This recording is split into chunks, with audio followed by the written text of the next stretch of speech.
Good afternoon, everybody. I want to thank everyone for coming this afternoon. As many of you may know, I'm Senator Rob Rolison from the 39th District. This is my colleague, Senator Bill Weber. Bill, what's your number again down there? The 38th Senate District. 38th, so it's right below me, so 38, 39, and Bill has Rockland County. And I want to first start off by saying thank you to Supervisor Steve Brescia and his team, led by Lauren Rowley, for giving us this great space here in the town of Montgomery, which is part of my district. It's actually the very western end of the 39th District.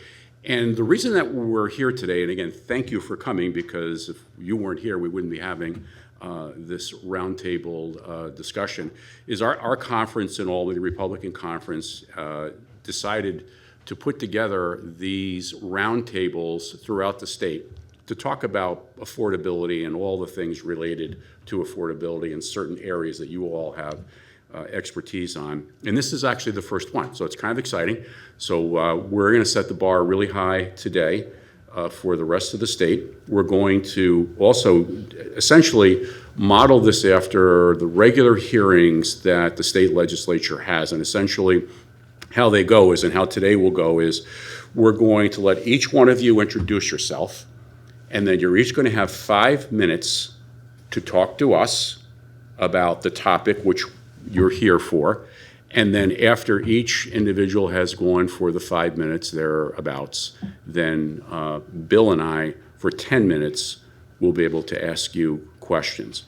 And while this will probably run fairly quickly, because there's so much great information that we're all going to have the opportunity to hear, this is just the beginning of these discussions on these topics.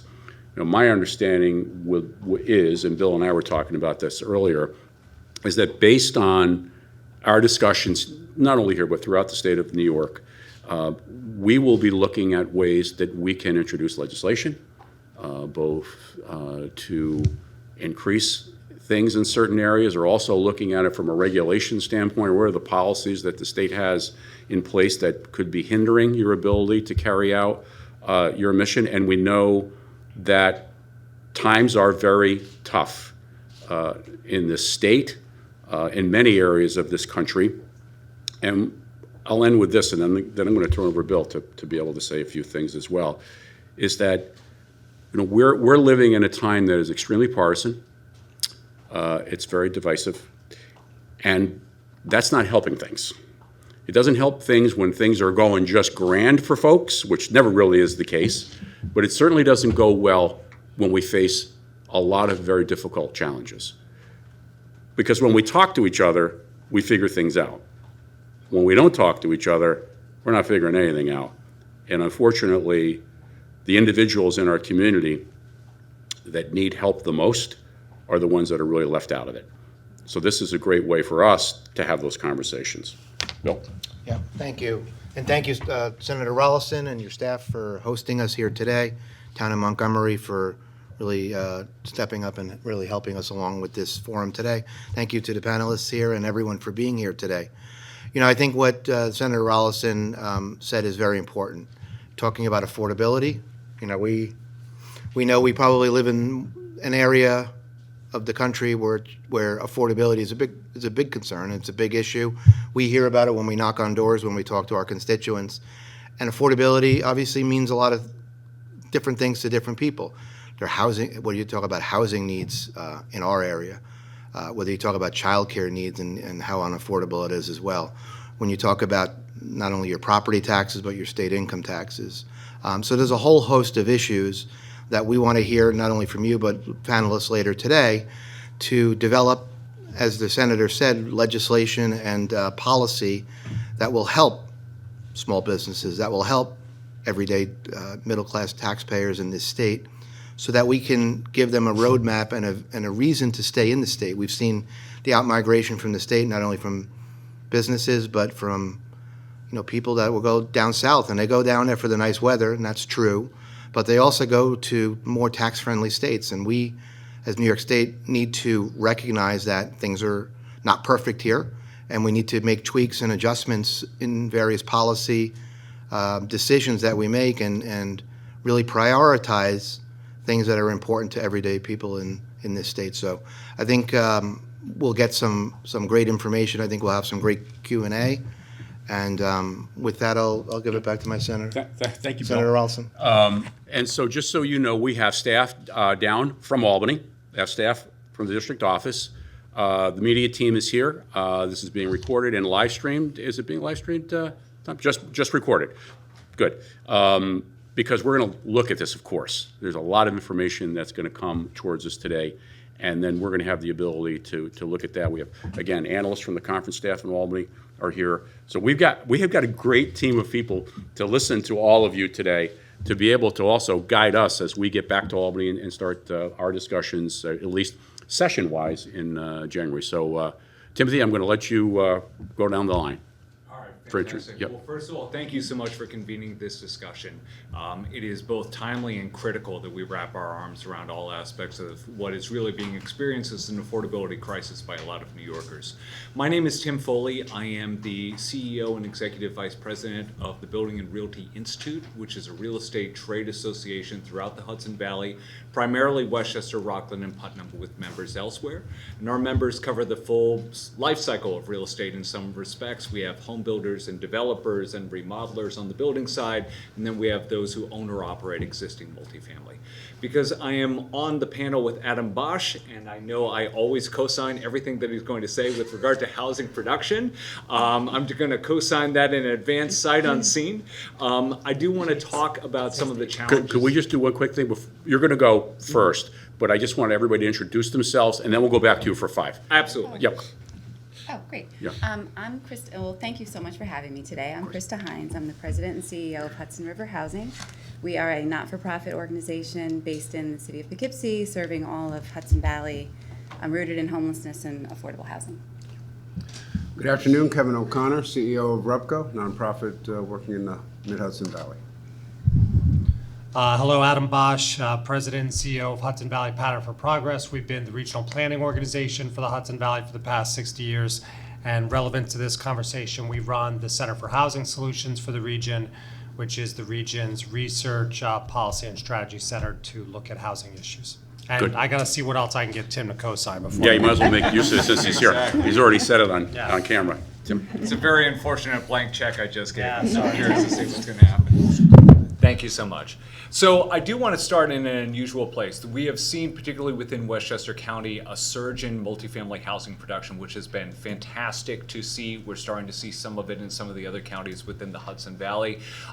In Westchester, we have built as many units within the past 5 years as we had built during the previous 25. However, it is still a drop in the bucket based on the best assessment of what the needs are and how much of a housing shortage that we're in. But at the same time that we are building, one of the things that we're very concerned about is existing housing stock. Much of the housing stock that existed before this surge is now getting quite old, and is either affordable housing, or it is rent-stabilized housing, or it's what's called naturally occurring affordable housing, which means there is no subsidy attached to it whatsoever, and that's the good news. But the bad news is it's cheap because it is old. And older buildings have a lot of problems with them. And we're starting to see an increase in the number of buildings in our region and elsewhere that are in some severe financial stress. Just last week, there was a new report by the Association for Neighborhood and Housing Development looking at properties of this type within New York City. And they found that of the 112,000 subsidized affordable apartments with data collected by the Department of Finance, 63,700 had annual gross expenses per square foot equal to or exceeding their net operating income per square foot. And they found that there was no secret as to why that was happening. Number one, insurance premiums have doubled over the previous 4 years for the greater New York City area, along with utilities.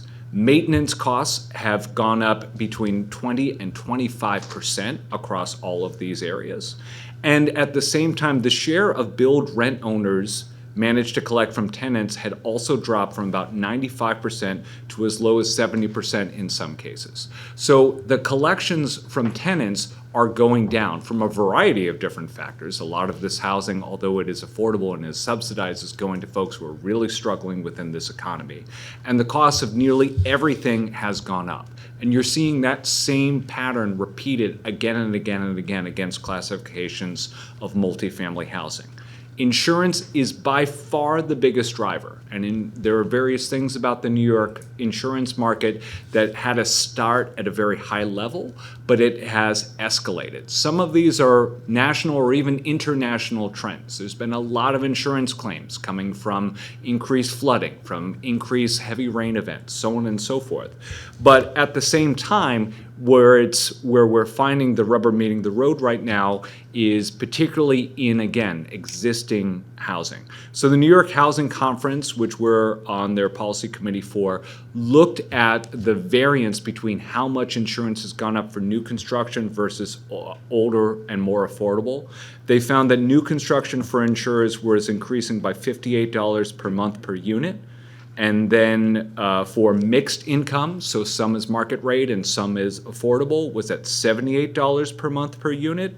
And then if something was wholly affordable or wholly rent stabilized, it was between $147.50 and $257 per month per unit, which means that in some cases, some of these units, the insurance per unit is $1,770. It is more than they're getting in terms of monthly rent. That is a pattern that's hitting again and again and again. The maintenance costs are simply going up. That is sustainable for new construction, which is great, and that is sustainable for market rate, which is also great, but some of these other types of housing, eventually what happens is your insurance is fixed. You can't really argue that much with it. Your property taxes are fixed. You can't argue that much with it. Utilities is only so much you can do, but your maintenance is where you can spend less. And that's meaning that more of these properties are experiencing big maintenance backlogs and shortages. That's not good for tenants, and that's not good for the properties themselves, because if you let that go on at a certain point in time, you have fewer apartments.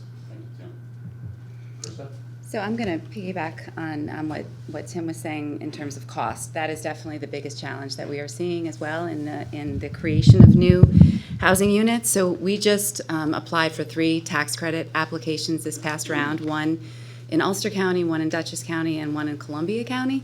And we're seeing that our total, our average construction cost, I should say, per unit was $400,000. So just to create one rental unit in these projects costs $400,000, which is up from about $250,000 just a couple of years ago.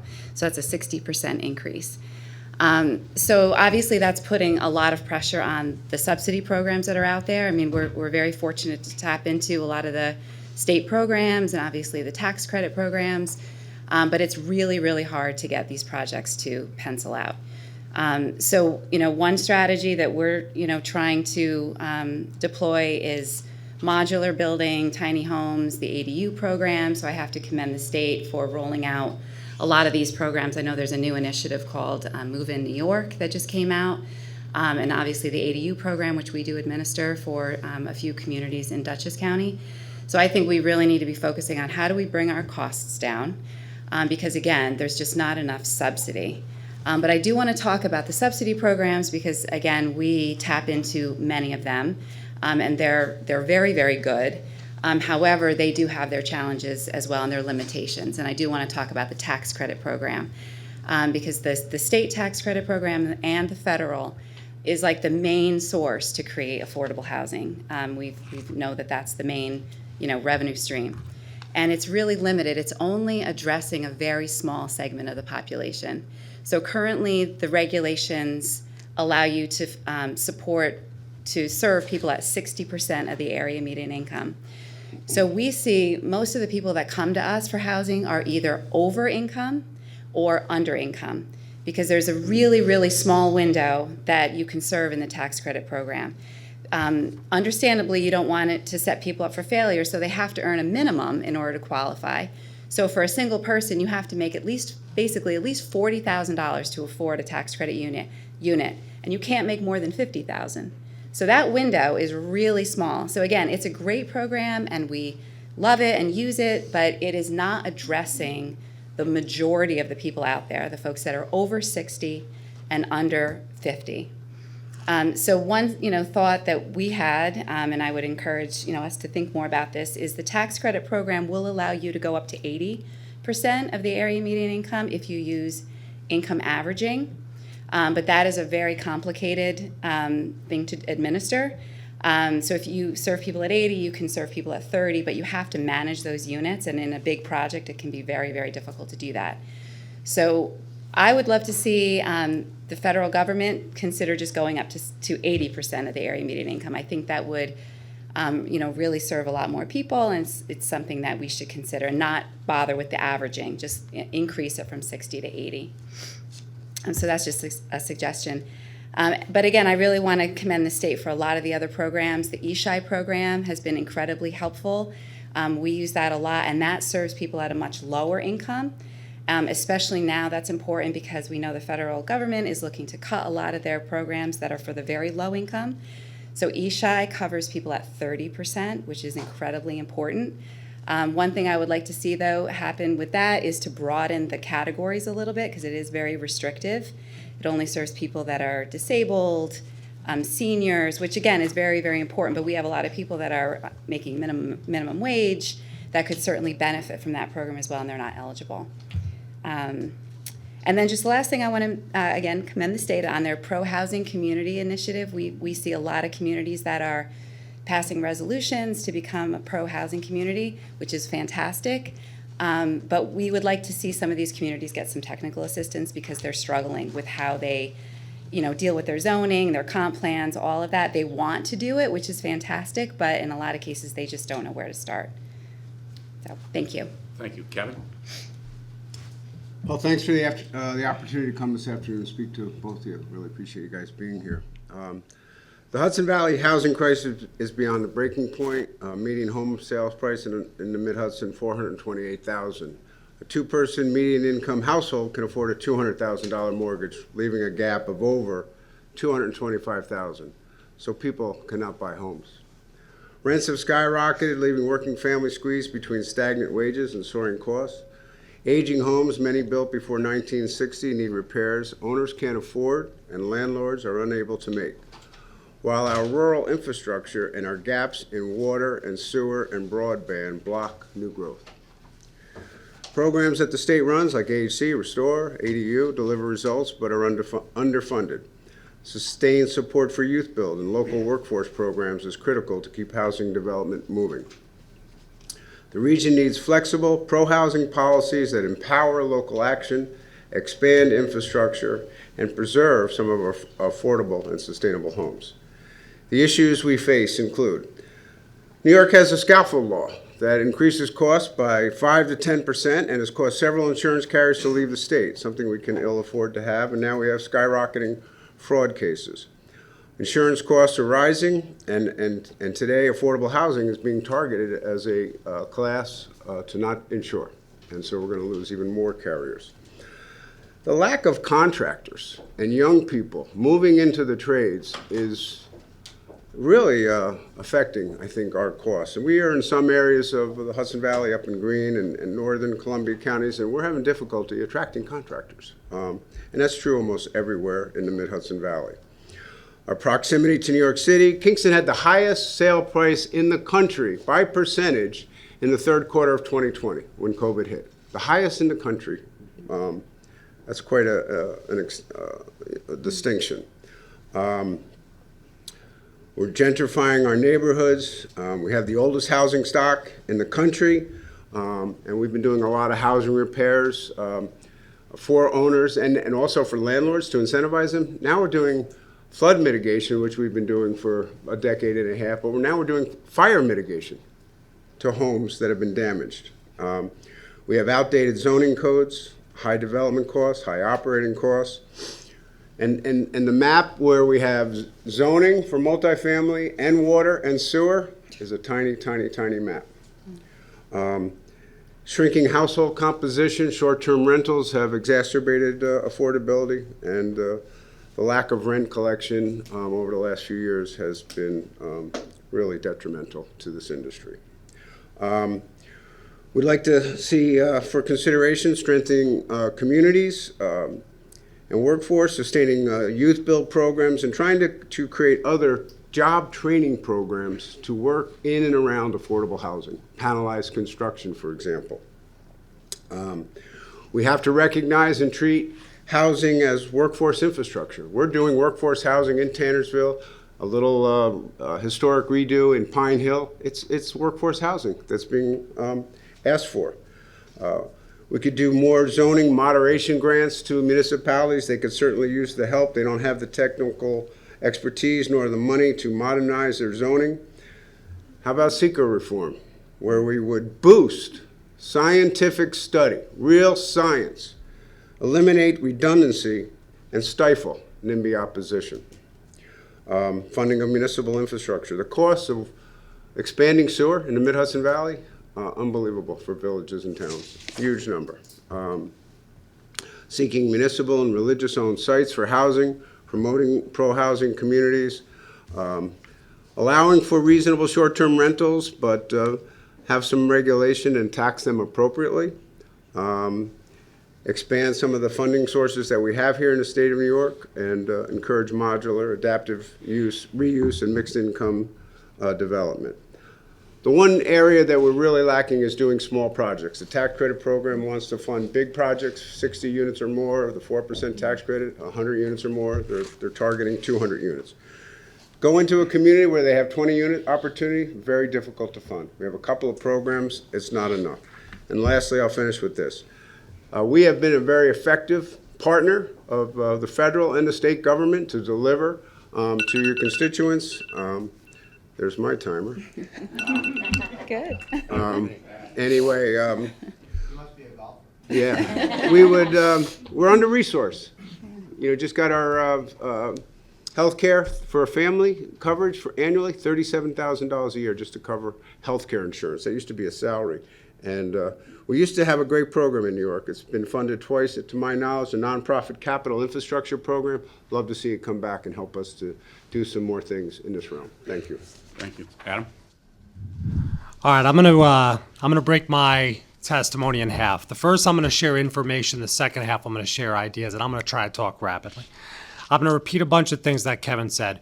When we say home ownership is out of reach, it's not a bumper sticker saying, it's a mathematical fact. The median price is now more than $300,000 in every county, more than $400,000 in 7 out of 9 counties, tops out at $780,000 in Westchester, $680,000 in Rockland. That means that when a median earning family goes to their local bank with a perfect credit score to get a mortgage, they fall short by $102,000 to $353,000, depending on what county they're in. So if you do not have home ownership now, you ain't getting it anytime soon. And we break down that math in our out of reach report. Happy to share it. If we follow this along the continuum of housing, that means many, many more people are in the rental market seeking rentals and staying in rentals for longer. That means more households with more money are in the rental market as well, compared to what it would have been 20, 30 years ago. So we're seeing rents go up by about a 2-to-1 ratio relative to renter wages over the past 10 years. And more recently, it's been more like a 4-to-1 ratio, where rent is going up 10% and renter wages are going up too. And that's been happening over and over and over again.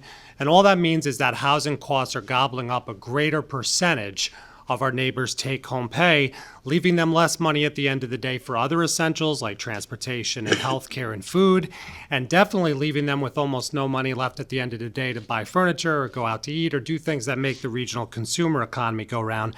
So all the things we're talking about with affordability of housing is a drag on the greater regional economy in that way as well. You follow that through, that means there are fewer modest rents on the market, and by modest rents, I'd say $800 to $1,200 a month. Modest rent that would have been relied upon by folks like my parents, my dad worked at a grocery store for 48 years, my mom's a medical records clerk. And as a consequence of that, we now see more working families living on public assistance in hotels and motels across the region. That kind of temporary emergency housing was meant to be a place where folks stayed for a couple of months. Average stay in Ulster County is almost 3 years. Average stay in Orange County is approaching 2 years. We are warehousing people in hotels because we don't have shelter capacity, and these folks cannot find modest rents in their communities anymore.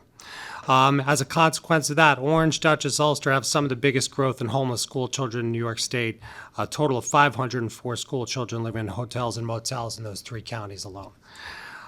We have about 25,000 units of housing in the regional development pipeline. I'd say about half of them will not cross the finish line. Kevin pointed out a lot of the reasons for that. Persistent capital gaps, high costs, local land use review processes that add hundreds of thousands, if not $1 million, to the seeker process, getting to yes, and outdated zoning. We have to get over the fact that Gen Z, Gen Alpha, and the millennials don't want to live in the zoning that was drafted in the 80s and 90s. We need to have modern zoning for modern ways of building, modern ways of living, and we have to figure that out. Last couple things. The regional school population has dropped by 48,000 kids in the past 20 years. The workforce is getting ready to shrink by 100 to 150,000 people in the next 15 years. We have the lowest labor participation in New York State since 1972. This is a big bomb getting ready to be dropped in the middle of our regional economy in the next decade. And a lot of it can be traced back to housing. Last thing I just want to mention, Pattern is doing the state's first ever data-driven study on corporate home ownership, which is one of these trends that has been talked about. There's a lot of anecdotal evidence, but there has been no objective research on, and we look forward to sharing that soon. On the idea front, we need to build more faster. I think we really need to take a look at what California did with their version of seeker, eliminating it for infill, brownfield, and adaptive reuse projects in downtowns where there's water and sewer. We went from either being the second hardest state to build or tied for first to now absolutely being first with what California did. We need to require 10-year housing plans similar to what they do in New Jersey, where the state sends out the statewide housing needs and towns are required to send back the methods by which they plan to meet their fair share of those housing needs. We have the dubious distinction here in the Hudson Valley of having the only 2 communities that have had landmark statewide zoning cases. Here in Montgomery was one of them. Down in Westchester was the other. We need to look to places like Massachusetts where they have the Anti-Snob Zoning Act. Yes, that's an actual thing. Seeker shot clocks on projects that have as-of-right zoning. And figure out the wetlands regulations challenges. You guys know the new wetlands regulations have added 100 to 300 days to the seeker process as a result of going to an informational map instead of a regulatory map. That needs to be fixed. Last couple things, we do need to fix the temporary emergency housing system. Kevin and I, others have spent a lot of time talking about that. If a typical voucher is $700 to $1,000 a month, we're spending about $3,000 a month putting working families in hotels where we're warehousing them in terrible conditions.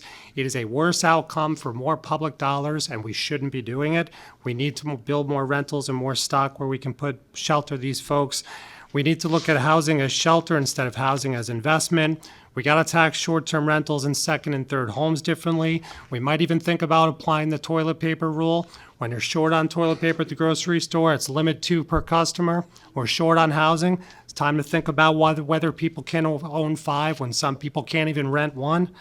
Community Housing Fund, 4 towns in the Peconic Bay over in Long Island have it. Our rural communities, as Kevin pointed out, would like to find a way to fund 10 units of housing or 12 units of housing or 20, but they don't have 2 nickels to rub together or any planners or technical assistance to figure out how to do it.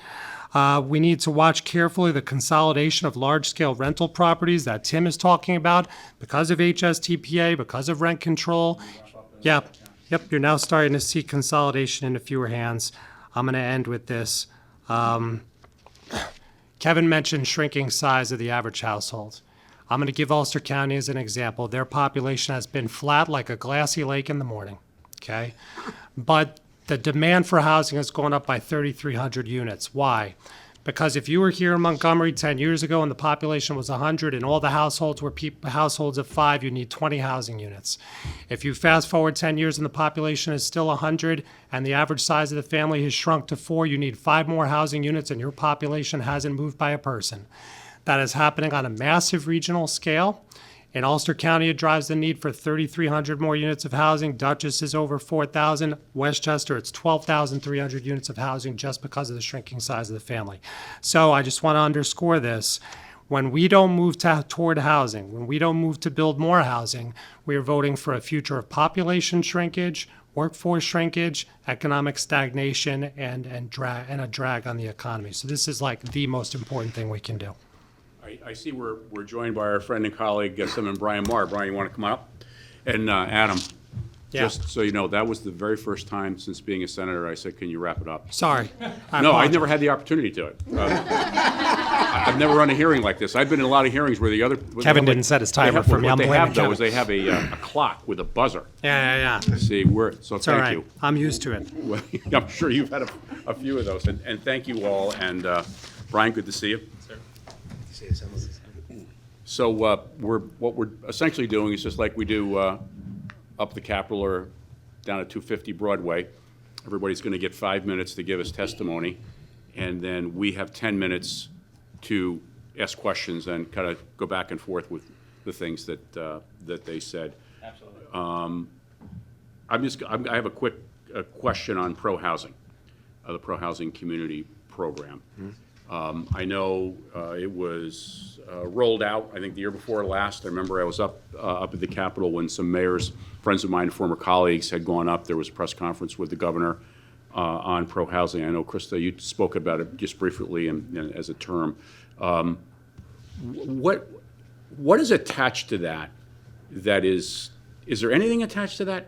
I don't think there's a lot attached. I think it Okay. opens up the opportunity to apply for funding, but that's basically it. And- that you. So being on the council, I mean, there are a lot of things attached to that. There are probably 10 funds that you're not allowed to apply for at all unless you're a pro-housing community. What's attached to it in terms of actions you have to take? I mean, there's really not. I mean, that's why sort of I tell people, don't hesitate. You know, you have Right. to aim for certain goals. You have to show that your zoning code meets certain requirements for allowing a variety of housing. But there's nothing attached to it in the sense that it's going to make you do anything. Is And I it- can is it- mention oh, in sorry, go ahead, Westchester, Tom. I've talked with a number of mayors and supervisors who are at the point where they need to reapply. They couldn't even tell you what the process was because it was simple and was able to be handled administratively. So there's not much of a burden on the local municipality. Really, the carrot is either bragging rights because it's something you're going to do anyways, and that's actually a positive in some ways, cost-free. Or as Adam said, in order to apply for certain state funds, you have to have the pro-housing designation. Real quickly, is there any community that actually has been successful in moving towards funding for housing that we know of? Or is it still sort of in its infancy? Through pro-housing? Yeah. I mean, this year is the first year that we have a pro-housing implementation fund, right? The rest was just tied to existing pots of money. So, I mean, we've seen the opposite, Rob. I mean, I can point to a couple projects that have not gotten off the ground because their community hasn't done pro-housing. That I worry about a little more than ones that have access to money. Okay. Yeah, I think it's an opportunity for a community to discuss housing in a general way before your project comes along. And I think that can be helpful because sometimes, you know, you have a project that's located here, the neighbors are gonna, you know, so in a more generic way to affirm some things. And there's definitely funding tied to it. Good. If you don't mind, I actually think Senator Weber in Rockland County is a great example of a place where a good project is getting held up by not being pro-housing, and that's the rebuilding of a Baptist church in Nanuet into a great TOD project. I mean, that project should have a couple $1 million in awards, but because Clarkstown hasn't done the pro-housing, I mean, they're not able to get to those dollars. So, you know, that's something we should focus on. I think and I thank you for bringing Yeah. that up. And I think a couple of villages in Rockland have opted in. I think Nyack is one, Haverstraw, maybe the other. The big pushback in Clarkstown and in the other towns in my district come down to home rule, right? The discussion about home rule. The fear that once you let the state get involved in your local zoning, you don't get it back, right? That's what you hear all the time. What do you say to those who are fearful of that? I say they have to read the program rules because it doesn't allow the state to do anything like that. Okay, great. Right? So I want to ask each of you, when I think about housing, I think about the fact that we all need to get as creative as humanly possible. So when I look at a lot of publicly owned buildings and properties, whether it's in a school district or a municipality, what type of conversations have you guys had about some of those creative developments, especially when municipalities have that extra leverage of being able to control some of that aspect of those developments Anything like that going on, because my head turns, and I usually love talking about this, but it's also frustrating. So the best projects in the region happening for housing right now happen to enlarge beyond municipally owned properties that are being used through the RFEI process to be sent out into the development world, say we need this, this, and this. And I won't go into a lot of the details on it. I'm really going to get ahead of myself now, but we actually have just finished designing for ESD a $30 to $50 million program that would encourage more of these RFEI projects. We looked around the 7 counties and found another at least 36 properties that are municipally owned, that are in the heart of downtowns, that would be subject to this process, Brian. And these opportunities are unique in their scope, scale, and also in their ability to not just deliver housing, but also to deliver public amenities, public realm improvements, parks, and other things to go along with the housing that make it more of a community. And the thing that I will say on top of that is that public-private partnerships have been wildly successful where they've been correctly designed. There's one that's taking place in the village of Pelham, wherein they're redoing their downtown area. They're getting rid of a lot of properties that actually were costing the public a tremendous amount of money because they were in disrepair, parking lots that were so degraded you could put your arm through the hole.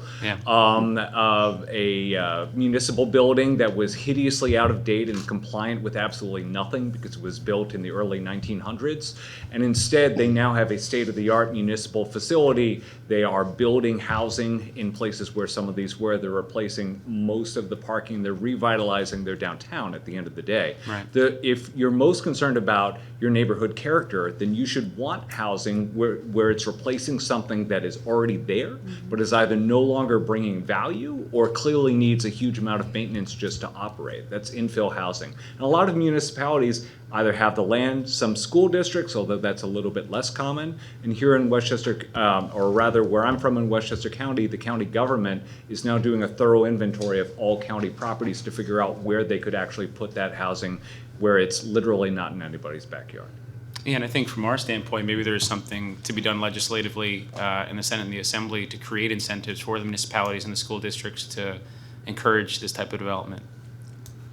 Yeah, absolutely, because we're involved in a number of REFIs with municipal properties, the Schatz Federal Ball Bearing site in Dutchess County.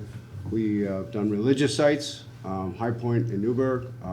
We're looking at school districts. And we're also working with public housing authorities, which also have some opportunity to build. So we're involved in Middletown as well. So all of the above. Anything we can do to try and move those along and provide a little bit of extra subsidy. It can be expensive to convert a school, remove the asbestos tile and some other things, and but they sort of lay out for housing with hallways and classrooms, and we can convert them. Some incentive and some subsidy is needed. I just want to underscore what Kevin said. We've had 53 school buildings in this region closed in the past 20 years. And we currently have 3.2 million square feet of dead shopping malls. I mean, classic indoor shopping malls that are sitting on more than 2,100 acres of property. So there's a lot of place to build stuff where stuff has already been built, and the public acceptability of that tends to be higher, but the infrastructure is in place too, so we should have at it in those places. To say nothing of state-owned properties. Yes. Yep. Definitely. Kevin, I just wanted to come back to, you mentioned scaffolding law, right? Yeah. Obviously, most people may or may not know, I think New York State is the only state that has such a law. I hear from a lot of contractors all the time about how high their general liability insurance is and how, they pinpoint the scaffolding law to be a big driver in those premiums. Is there data available that shows how much it's costing the average contractor's policy each year in terms of additional cost by having to have those laws and those coverages in place? Yeah, we can definitely afford them after the fact. Been in contact with John Faso, who's been spearheading a lot of this. There's a federal legislation for preemption to try and get affordable housing, including a tax credit, out from under New York State's law. We'd love to. It's been difficult to move the dime here in the state on the law, but yes, the estimates are 5 to 10% on current insurance premiums for contractors, and it goes all the way up. So as an owner, we're liable. We have no control over what the site contractor is doing on site, but we're liable for any, there's been a lot more fraud, and it's driving more insurance companies out, which leaves less companies to provide. So I can forward some more information to you, but it's been around for a long time, and it's a problem.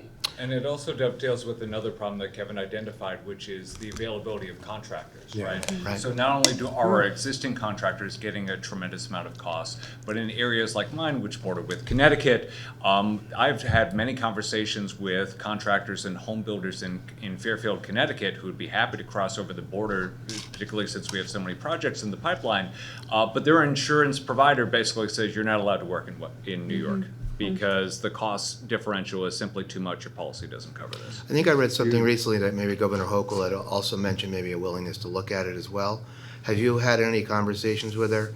And obviously, we know labor is very much in favor of the scaffolding law. Is there a happy medium that could be discussed as a conversation, do you envision? Well, I think perhaps. As you know, in New York, it's never all or nothing. There's Yeah. always something in the middle that may still have the safeguards and protections in place, but also somehow really positively impact the insurance market. Yeah, I think bipartisan conversations, if we could affect those, would be a starting point. I mean, the obvious answer is there ought to be some middle point. Essentially, the difference is between an absolute liability standard and a comparative negligence standard, which is what the other 49 states have, and we do not, when assessing, comparative blame with regard to an incident that involves gravity, and that's the crux of it. So right now, it's all the way over at 0. Other states have it in different points. It ought to be possible to arrive at some type of discussion, but it's very hard to get to yes, since there are a number of people who would like to keep it at 0, because we are the only state where that's the case. Okay. Okay, well, thank you very much, all of you. This was great. We're going to move on to our next panel. Thank you, everyone. Just so you know. And next one is childcare.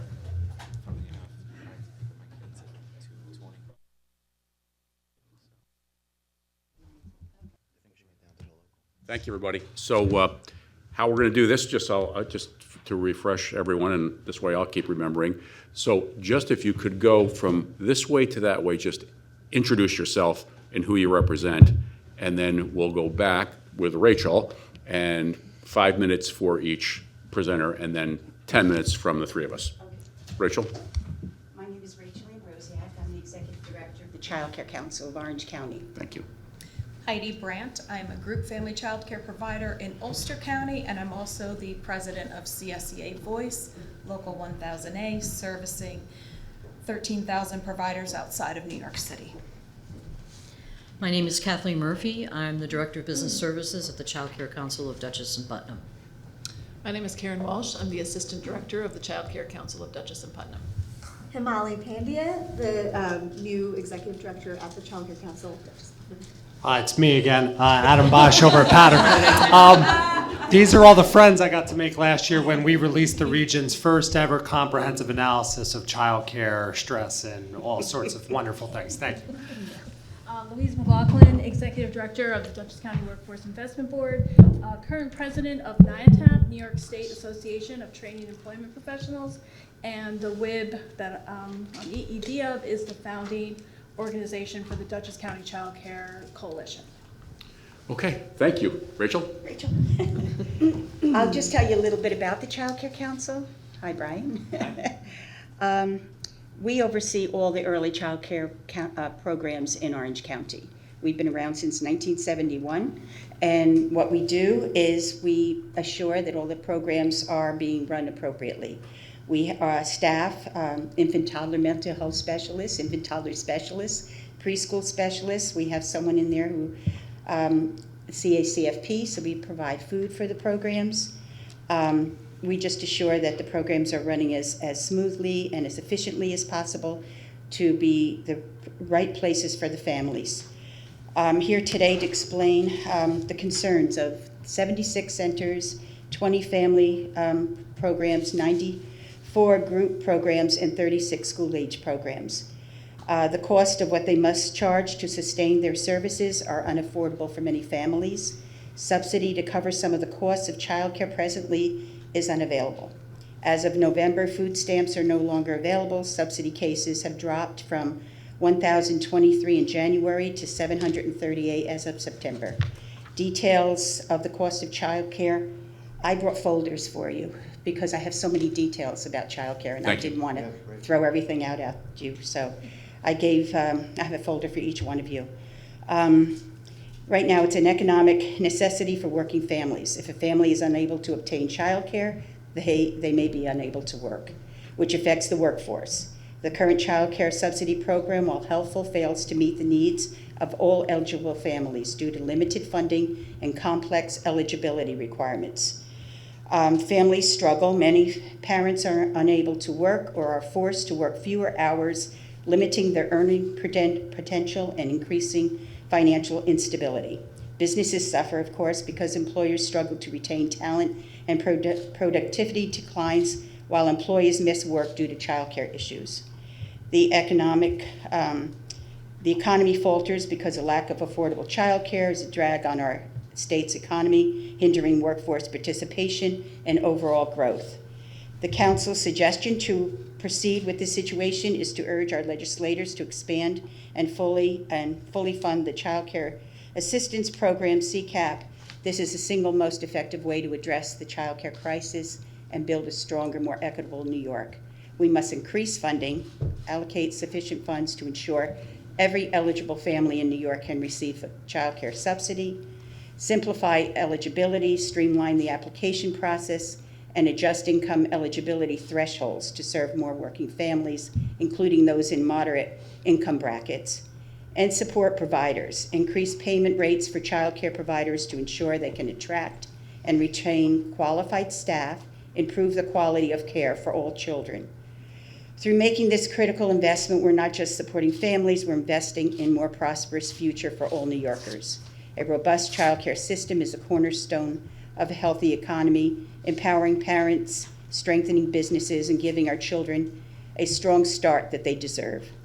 Thank you for allowing the Child Care Council of Orange County to explain the child care situation to you today, and we are hopeful that through your interest, we will someday address this critical child care dilemma and be there for the children. Thank you. Heidi? Okay. I too have packets for everyone, and my full testimony is in that, so I am not going to read verbatim. I would love to thank you for the opportunity to speak today. So I am not just a group family daycare provider. I'm a small business owner.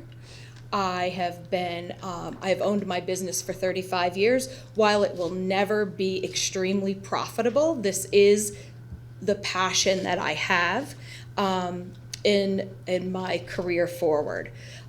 We also represent, as I said, 13,000 in-home family child care educators who are small business owners and educators at the same time. And I witness daily how policy and funding decisions directly shape the stability of working families and the stability of our child care system. In recent months, we know throughout the counties in the Hudson Valley, we have been forced to take unprecedented steps and create wait lists, as well as full-out denials of recertifications, not just new enrollments. Recertifications, denials, and wait lists create a burden on families who then have to leave their job. Their children are pulled from quality care. They are then told they should go on full services. This is never an option. This should never be an option. We are forcing parents out of the workforce. We are leaving children without safe and quality care. Recently in my program, a parent who had regained stable employment through the CCAP program and the other business incentives was forced to withdraw her child in my program when she was placed on the wait list. Within 2 weeks, she lost her job, her family's financial stability, but it also affected my program's enrollment and the local employer's ability to retain a valued worker. So this domino effect is happening across our region, and it is entirely preventable. Governor Hochul's vision for universal child care, along with $50 million in supplemental CCAP allocations, is appreciated but insufficient in moving forward. Only after these investments, the funding is still falling short. We have a CSCA Voice child care provider in Orange County who shared her story, which is included in the packet. When the date changed from July 31st to August 1st, I lost 10 children to denials. I don't know how long I'll be able to stay open with only before and after school children. I still have to pay my staff and my own daily living expenses. I too have felt this strain personally.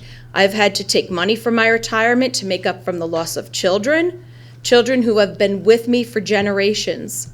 These are not isolated experiences, and they represent the lived reality of family child care providers throughout our region. And to put this into perspective, licensed in-home group family child care providers in New York State can care for 10 to 12 full-time children. So a loss of 10 children because of a date change is an entire program's enrollment, which would then force them into closure if it continues, which then puts us at an even bigger deficit of the desert areas of child care in the Hudson Valley. Federal funding cannot remain flat, so we have to put some of this on the feds. The Child Care Development Block Grant, the CCDBG funding, is cornerstone of child care assistance for low and middle income families, yet for years, the federal funding has not kept pace with inflation and rising costs or the growing number of eligible families. It translates to cuts in real terms: fewer children served, fewer programs remain open, and fewer parents are able to work. Flat funding erodes progress, leaves states scrambling to fill gaps with temporary measures that do not provide long-term stability. Could you wrap, Heidi? Yes. Thank you. Yes, thank you. So you'll read the rest of my testimony in the packet. Thank you. Yes. Thank you, Heidi. Kathleen? I appreciate being here today, and I'm actually in support of our new executive director, so I'm going to. We're going to pass our 5 minutes on to Hamali. And- Best staff ever. Congratulations. Thank you so much. I'm really grateful to be here. I've gotten to work with some of you in other capacities, and so this is truly an honor. I appreciate you allowing this opportunity for me to speak louder, for me to express a little bit more about what I do in this new role. I just started a couple weeks ago as the executive director of the Child Care Council of Dutchess and Putnam. My colleague Rachel sort of shared what we do as a Child Care Council. We do similar work in Dutchess and Putnam as she does in Orange. It's such an important role, and I'm humbled and honored to have it when child care is so critical to families and providers in our community right now. We just heard a fantastic panel and testimony around housing affordability and the housing affordability crisis that exists in our community. And to talk about childcare, childcare per year costs something like $15,000 to $20,000 per year per family.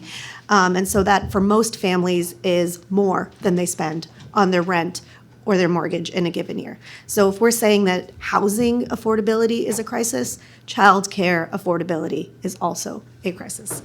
So I want to focus my remarks on in support of what's been said earlier, and really on this child care assistance program. It helps low and moderate income families afford childcare while they work so they can remain in the workforce. It helps amazing providers like Heidi stay open and do exactly what her passion and her experience and her training has allowed her to do to her best abilities to care for the future of our community. So right now, across Dutchess and Putnam counties, we have families who qualify for this assistance and providers ready to provide that to the children. But the funding simply isn't there. The Dutchess County Child Care Coalition, which you'll hear about shortly, I'm sure, is calculating what it would truly cost to fully fund the Child Care Assistance Program, what we would require locally to do so. And so my ask is simple: follow their recommendations.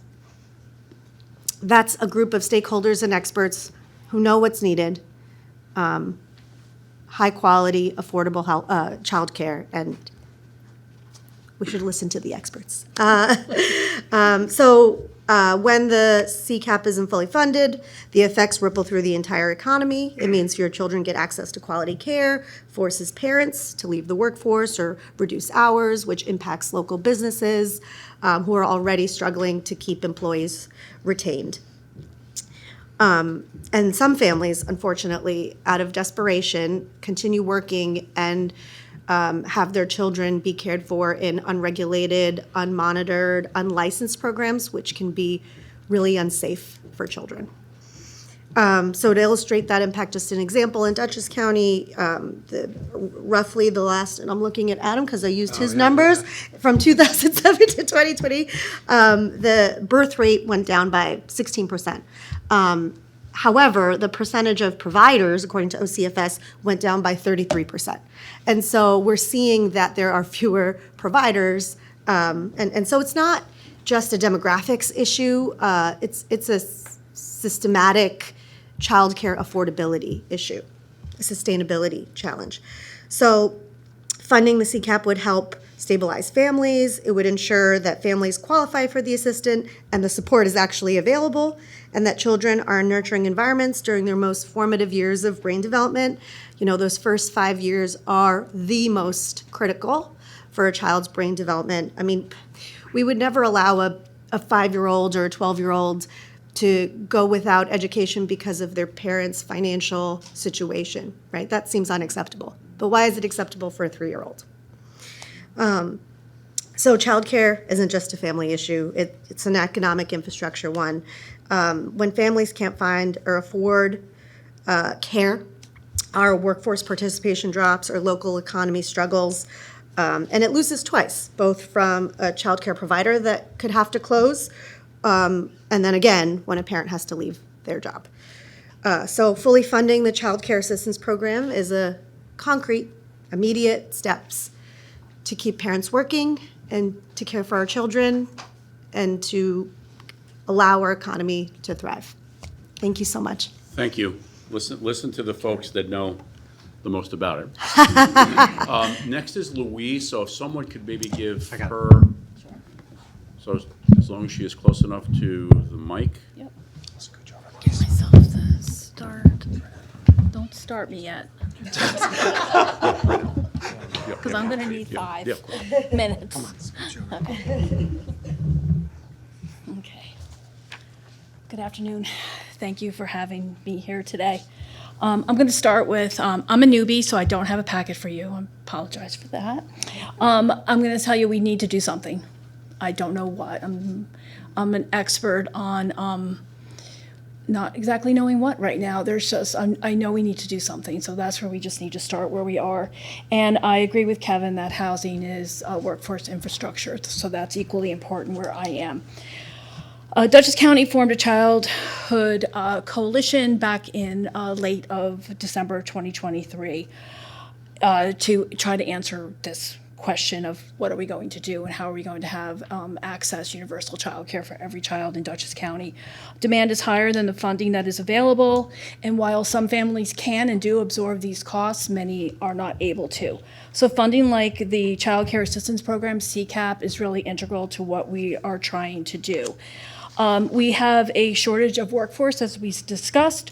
Currently in the labor force in Dutchess County, we have about 150,000 people. About 145,000 are employed, which leaves us about 5,000 looking for jobs.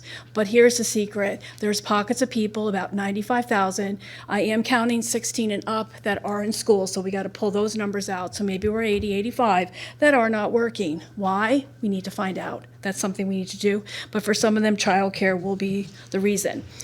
Wages, daycare assistants, there's about 1,300 jobs in Dutchess County. They make about $36,000 a year. Median wage is $17.34. Here's what the employers want for $17.34 an hour.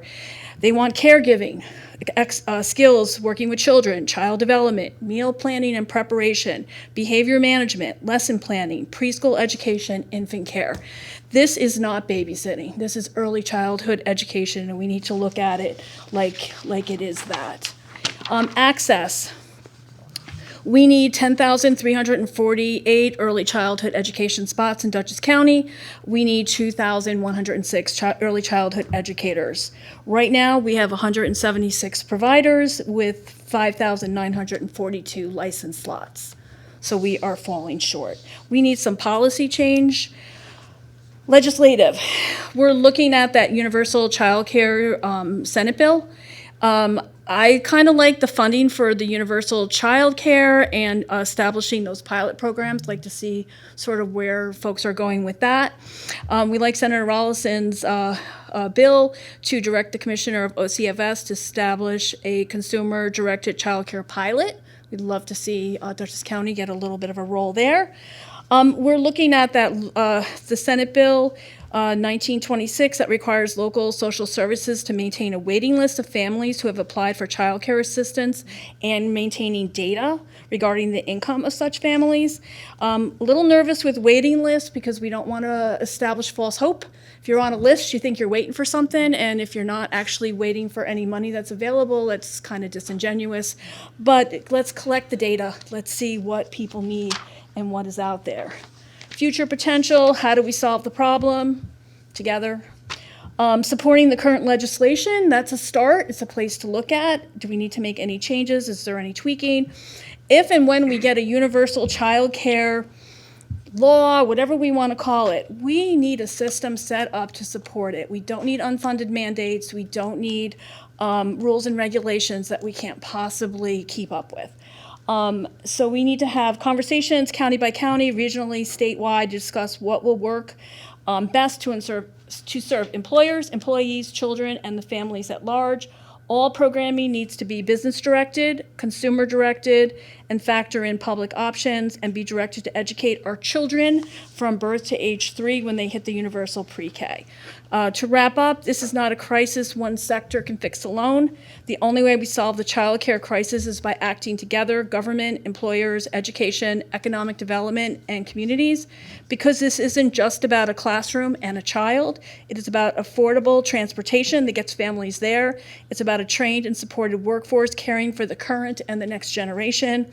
It's about whether our local economy can grow, recruit, and retain talent. Without childcare, there is no workforce. Without a workforce, there is no economy. If we want a future that works for families, employers, and our region, then solving childcare must be a shared priority, and we must move together, not separately. I did forget to mention about the participation of women ages 25 to 54 in the workforce. We hit an all-time high nationwide in April of 78%. Prime-age women with young children have lower rates of employment than their similarly educated counterparts without young children. So we can see a direct correlation between the need for childcare and the ability to work in the workforce. And thank you so much for your time. Thank you, Louise. Adam, to wrap. Oh, man. All right. I'm going to try to put a bow on this with some data and also with some recommendations that I think have kind of been vetted through everyone at the table. So everything I say is going to be accurate for the region outside Westchester County, okay? So in the past 15 years, we've lost in this region 40% of our licensed child care providers. Significant decline in our small cities, in our rural areas. And as Hamali said, licensed child care proportionally is actually shrinking faster than our birth rate. And our birth rate is down by a lot. So what that means is right now we have about 1 child care seat in the region for every 4 to 6 kids under the age of 10. We have about 82,000 licensed seats and about 292,000 kids, okay? Now, there are a lot of causes for this, but I've decided I'm just going to focus on 2 for the purposes of this hearing. 1, we broke the child care system when we created universal pre-K. And that's not to say universal pre-K isn't awesome. Universal pre-K is awesome, right?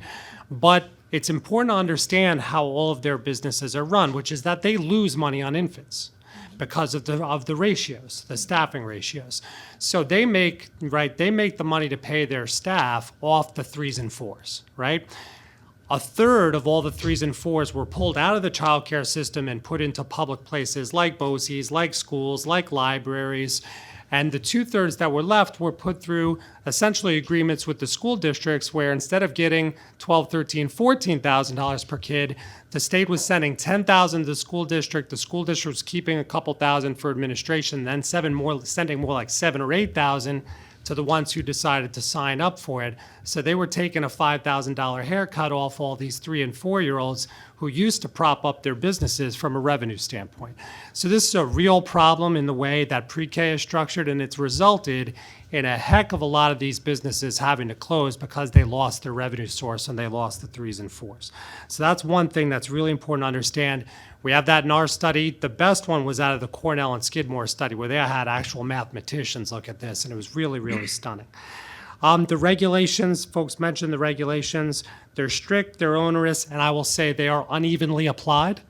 Depending on what inspector shows up, this classroom might be okay for a few years, and then it might be magically 4 square feet short of meeting regulation, and someone has to go knock out a closet and throw down 4 floor tiles. It gets that crazy. I mean, we found ample anecdotes of this, and I'll get to that in the recommendations section. Real quick, childcare is the largest non-housing cost, $12,000 to $15,000 annually for one child. That's not for 2, it's just for 1. We mentioned low labor participation. Because we have such low labor participation and the workforce is shrinking, we really need to make sure everyone who wants to work can get to work. And it's interesting, 2 years ago, for the first time ever, childcare outranked transportation for the first time as the #1 wraparound service that employers were concerned about not having access to for their employees. Ideas real quick. This is not an issue where we can hang around the electron cloud. We got to get to the nucleus of it. And the nucleus of this is the way UPK broke the system. Until we have sort of the legislative intent to fix that piece of the nucleus, we can do CPAC all we want. It's not going to fix the thing, mathematically. We have to figure out how to get around the fact that UPK broke the childcare system. A lot of you have heard about the Quebec model. There's 30 years of data on the Quebec model. We should take seriously whether New York should adopt the Quebec model. Universal childcare has been up to date. Hamali said it. It seems strange when we let economic status determine who gets early education and who doesn't. It seems weird when we let economic status decide which women can go to work and which women can. We just have to sort of wrap our brains around this differently. We have to fix these ratio disparities. So when New York City childcare businesses can care for more toddlers per staff member than ours can, doesn't really make sense. When ours is one of the lowest in the country, doesn't really make sense. And then the last thing real quick, the state's existing child care task force or some other dedicated commission really has to convene to recommend updates to the child care regulations that protect health and safety while making it easier to start and operate in child care business. I worked in a highly regulated industry for 10 years. I know that regulations are like a very sensitive scale. If you go too heavy on the regulations, you risk operations, and if you go too much in favor of the operations, you risk health and safety. Nobody wants to do that. But what we do think should happen is there should be some sort of pilot program maybe for employee-hosted childcare, which is tough. But the bigger one is this. OCFS already has an Office of the Ombudsman. It does not cover childcare. The Office of the Ombudsman only covers things like juvenile detention facilities and some other things. That office should expand to include a neutral referee, an arbiter of some kind that these folks can call when someone comes in and reads the regs in a new way or gives them a hard time that a previous inspector didn't, to be able to call someone up and say, let's pause a minute. Does this make sense? Is this in the interest of the health and safety of the kids? Is this a correct reading of the regulations?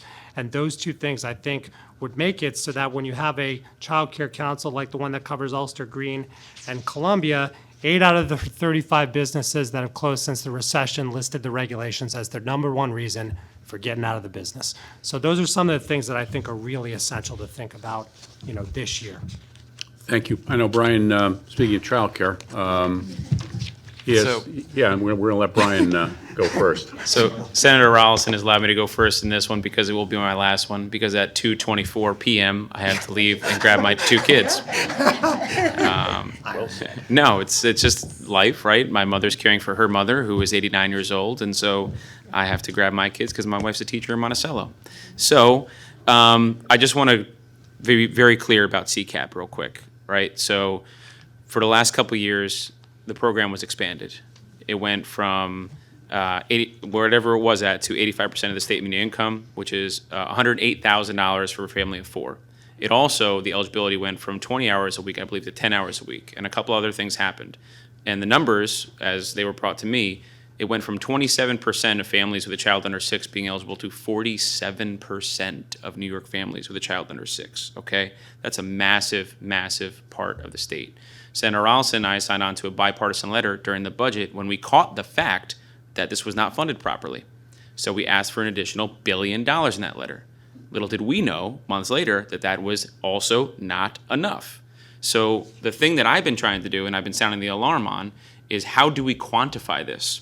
Because if you don't have wait lists, and I can understand the point that you made about not promising it, how do you count the amount of folks that are there that could get the service?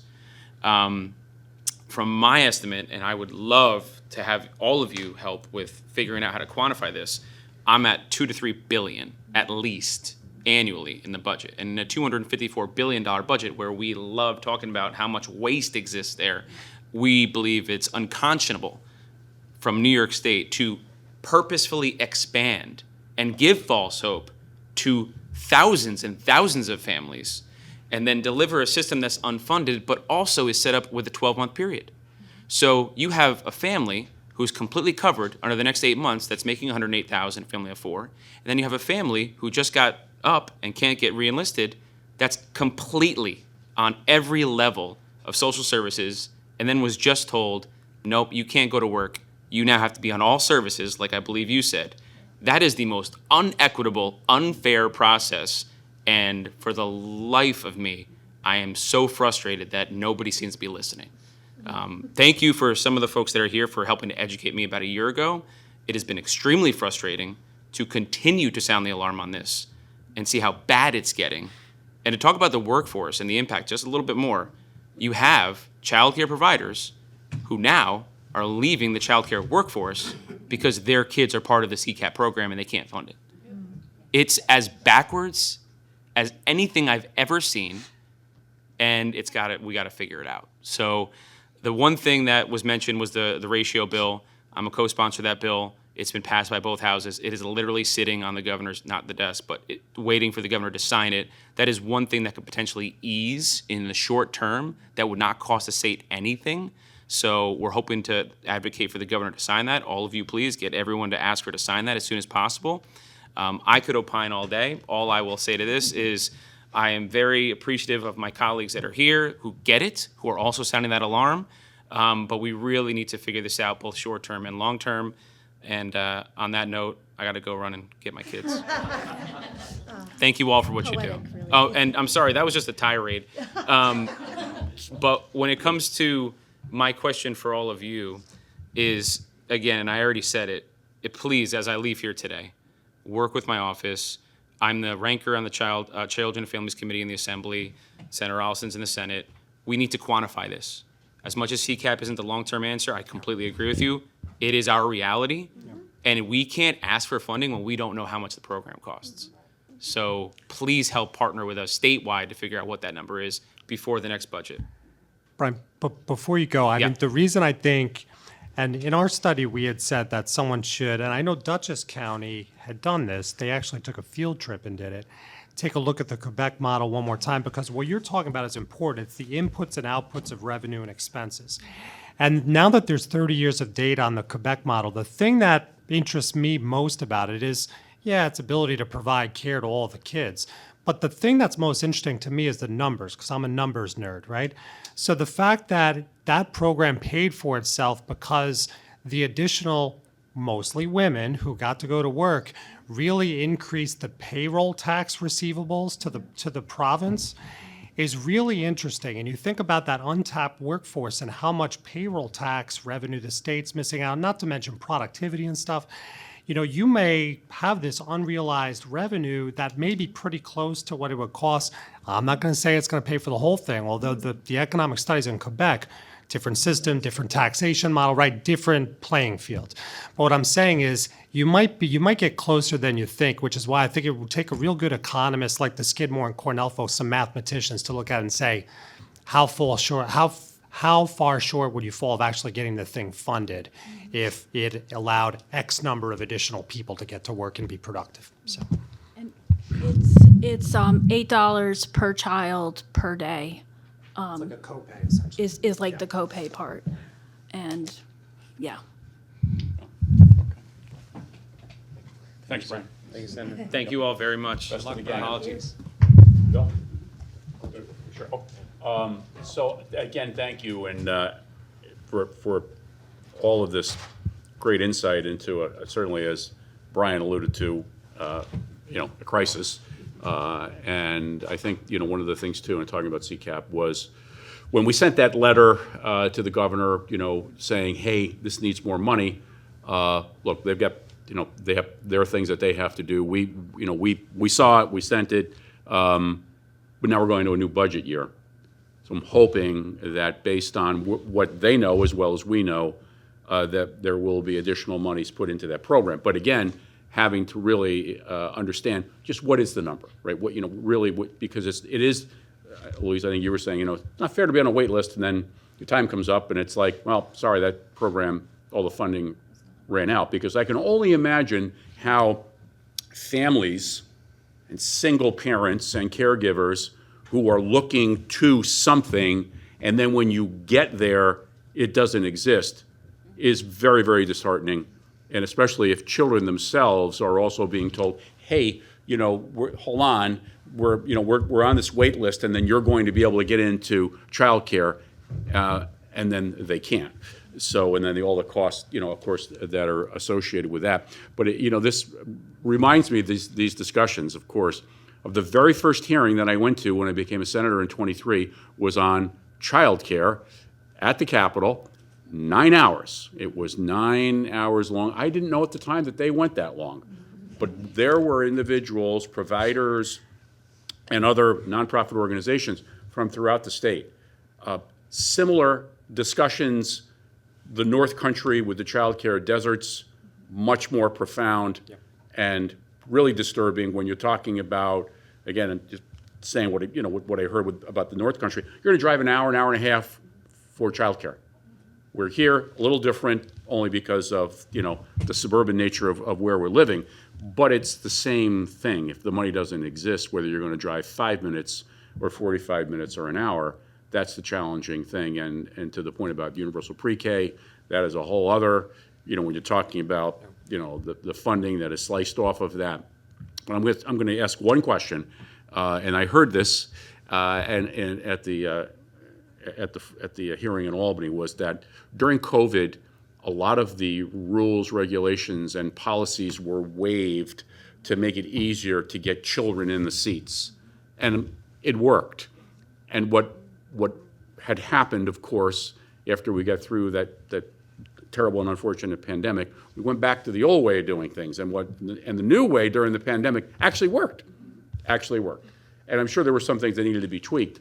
But what do you see, and this was brought up then, and here we are over 2 years later having a similar discussion, is the bureaucracy when it comes to the O's, the funding streams from the multiple O agencies that are different. And you have, this one funds this and this one funds that. I've been told from several people who are in different parts of this industry, nonprofit folks, that there really needs to be someone like a cabinet level position, not saying we have to have more positions, but to cut through this or to consolidate into one arena. Does everything need to go to OCFS? Does everything need, OPWDD, whatever it may be? Just some generic thoughts on that would be helpful. I agree with that completely. I mean, as an executive director and knowing how all the funding's coming in and how you have to regulate it and balance it, and I find it very, we all, we'll have meetings, all the EDs, and you'll find out that this is really a huge discussion that we have on a regular basis. Well, the funding coming in from different sources, and then what gets cut, because right now we don't have the subsidy part, but we Right. have someone hired in subsidy. What do I do? Do I let them go, or do I take it from another budget, which I'm not supposed to do? So it has been a huge challenge for us. And one of the things that, in that hearing, I've heard it since then too, is that the smaller organizations who the ED may also be the provider, Yes. who is also the bookkeeper, does the payroll, who's also writing the grants, and has to then let the state agencies know, what they're doing with the grants.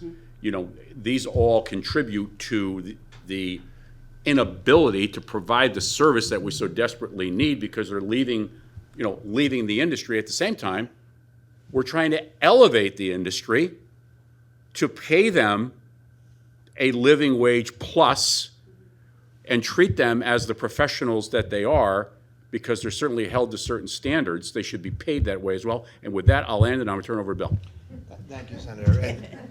And I think you may agree with me that this was one of the biggest issues that my office was getting calls about for the last number of months, not only from the providers, but from the families who are obviously concerned about the fact that, they're getting denied, their kids are on a waiting list, or per se a waiting list, and that the program is just not working as it was developed to work.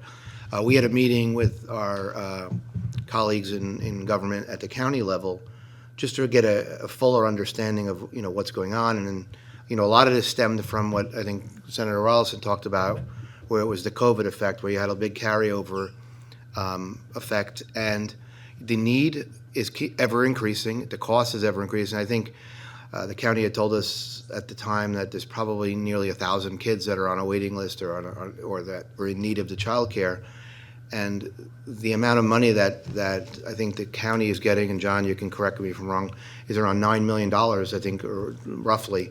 And the need is really probably around $17 million. So at this point, if the state doesn't come in and really fund what they should be funding, some of the counties may have to kick in, and it's going to be harder and harder on the counties because their budgets are strapped as it is, and obviously it's an unfunded mandate that's unfair to push down to them as well. But I just talk about Rockland in general, and knowing that the amount of money that's really needed as opposed to what they're getting is huge, and really can't be absorbed by the county.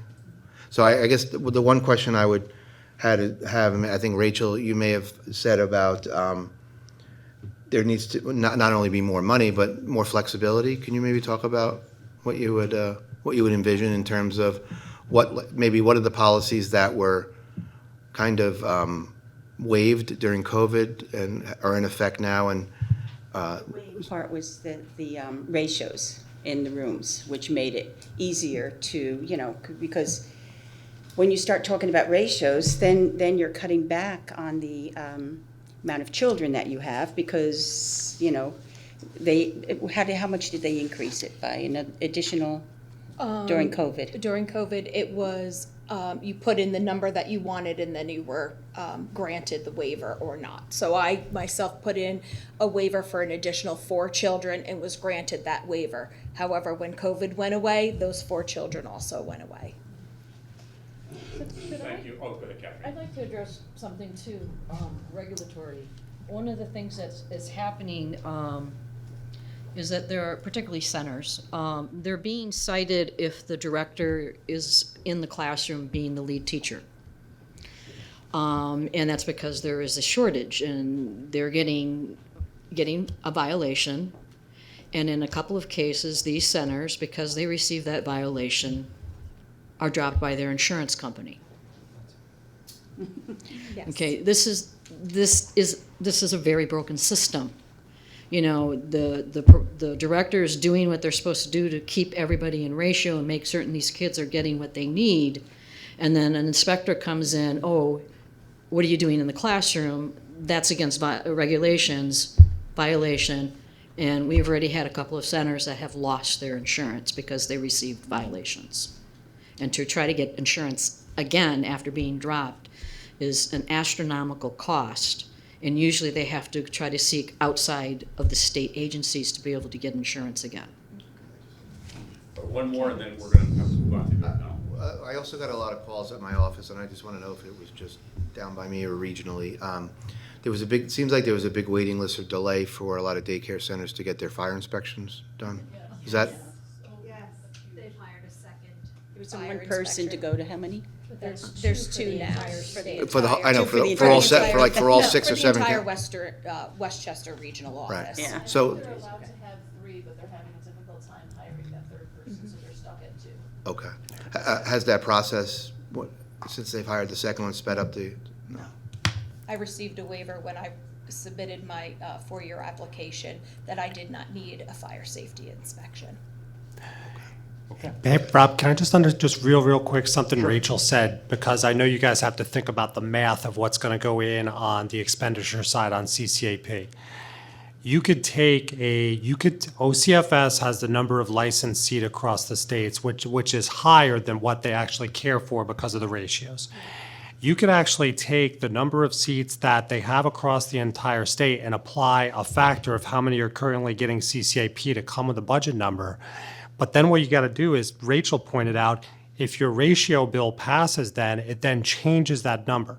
So I would just say be careful about how you do that math. I can think off the top of my head right now about how to do it, but that math changes to a different factor if the ratio bill goes through. Then you're going to have more people coming out of the pool looking for CCAP, and that's going to pump your number up more. So just on the math, be thinking about that. We're gonna have to talk about that. Yeah. Well, because I mean that's a great point. Yeah. You know, sometimes things sound like we're helping, but it can have Yeah. the Increase counter your effect. expense, So yeah. thank you so very much. Thank you. One other piece of legislation that has not been called up to the governor's desk yet. Sure. And it's something, Senator Ralston, that you've co-signed, and it's the supervision age legislation that to bring parity to ratios with centers and actually with OCFS definitions of an infant, which is 18 months. Right now, it's one provider for every 2 children under the age of 24 months. The legislation is one provider for every 2 children under the age of 18 months. It costs nothing, and it gives infant availability faster to parents to get back to work and create sustainability for the provider at the same time for at least 6 months longer. And your support is greatly appreciated. Thank you, Heidi. It's good to see you. Good to see you again. Thank you, everyone. Yep. Thank you, everybody. Okay, so our next panel is commuting and energy costs with utilities. Okay. Again, the 5 minute, or you each have 5 minutes, but a quick introduction for both of you, please, would be helpful. Thank you. Nat? My name is Nat Prentice, and I'm here on behalf of a business advocacy organization called the Putnam County Business Council. Good afternoon, Heather Bell. I'm the president and CEO of the Orange County Chamber of Commerce. I am also the chair of the Chamber Alliance of New York State and the vice president of the county's Workforce Development Board. I'd like to also mention, after listening to all of the testimonies, that I am also a former executive director of 2 YMCAs that provided housing and childcare. Thank you. Nat, the floor is yours. No, go ahead. I should add just a little bit to the introduction. I'm also the president of the Cold Spring Chamber of Commerce. The village of Cold Spring is located on the western side of Putnam County, right next to the river. I appreciate the opportunity to remind you, Bill, where Putnam County is. I know Rob knows all about it. It's actually the place that some say the American Revolution was won by virtue of the defense of West Point and the laying out of the chain that blocked the British up the river. We have a little inferiority complex in Putnam, and we'd like to make that point. So you're considered upstate then? That whole argument. That whole argument. I have some feedback for you from various parts of the business community. I was asked to address before I do that, a couple of cost areas, because I see that the plight of commuters is on the agenda, as is the question of energy costs in our region. I'm not a commuter, but I'm in touch with quite a lot of them because the western part of Putnam County is a place where there's a great deal of commutation because they have train service. It's 50 miles from the city, so you get a lot of people who are working in the city and living in our villages and town. And their point of view is that they're not getting adequate service for the $400 a month they pay. They should be happy they have a train, but they're talking about too few of them. And once you're on the train, you really can't work because there's no Wi-Fi, there's no roll-down table. Now, that's, of course, not particularly you guys' issue, but feedback from commuters is inadequate service for the $400 that we're asked to pay. As far as energy costs go, I really can't find anybody that has anything good to say about the providers of electric utilities. What some of the local governments and business community have tried to do is try to encourage the development of solar power. And in the town of Phillipstown, where I live, we have in fact updated and upgraded our solar policy to make it something that we can encourage people to do. Take the hard-to-read language out and make it something that people should really try to do. I have feedback from three sectors of the business community. The first is the retail, and there's a lot of retail in Putnam County. It's very much of a small business-oriented county. I mean, the biggest company is a family-owned food distribution business on the eastern side called Ace Endico. They have been pretty vocal in their criticism of congestion pricing in the city, given their trucks. This excellent fall weather has helped the retailers pull one out here. Cold Spring, as you may know, is right on the train line, and Cold Spring gets overwhelmed at this time of the year because you can get on the train and walk right off it, and you're in the village. So retailers are catching up, but otherwise have not had a pretty good year. The ones that are doing the best are the ones that are able to change their assortment to deal with the higher cost of everything and find something appropriate for everyone who comes in the store. The wholesale business is sort of more or less the same thing. It's innovation in customer service that's allowing them to deal with the higher costs of doing business. I had a very good suggestion from a sixth-generation lumber company, Rob, that you may know, the Danes in Peekskill. And there's a lot of, it got mentioned earlier, there's a lot of multifamily building going on in Peekskill and around. But that company felt like they didn't really get a fair shot at bidding on some of this business, that for the most part that these people who came in brought their own people with them. And if, in fact, local governments and the state can be encouraged or can encourage those new operators to, in fact, give the local providers a real chance, then that would be appreciated. And Peekskill, for one, also has some downtown revitalization money coming in. Maybe that could even be contracted, that you go to the local providers first. I'll end with some feedback from, I'm not sure how many manufacturing companies we have in Putnam County, but there's one on the eastern side called Lamothermic, who just couldn't stop telling me about how expensive everything that he has to do is, starting with labor. His competitors in the state, particularly of Pennsylvania, are paying a minimum wage of under $7 an hour. And for him, labor cost is versus his competitors a real issue.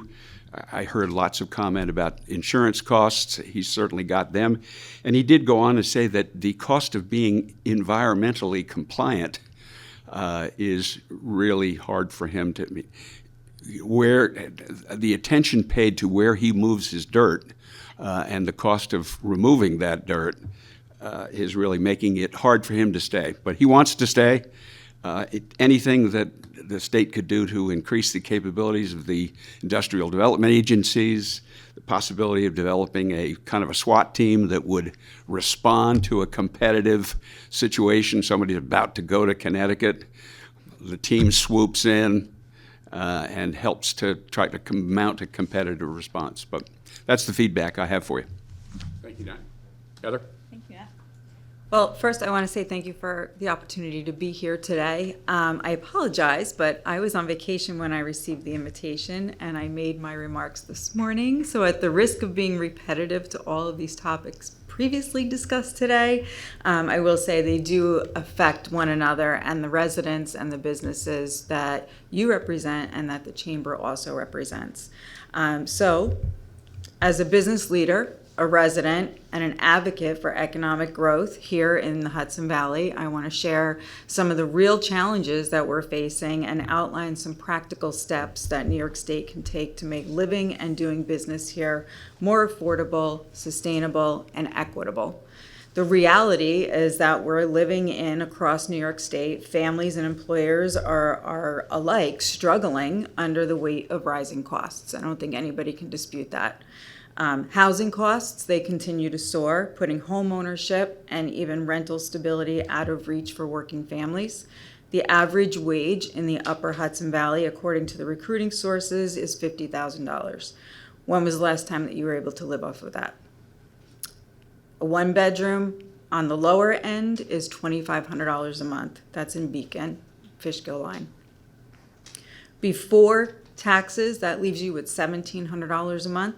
For utilities, food, transportation, and insurance, and affordable health care. Case study, real person, worker making $65,000 a year, so above average, in Orange County, after all of their living expenses that are referenced above, cannot afford to even enroll in the marketplace for affordable health care.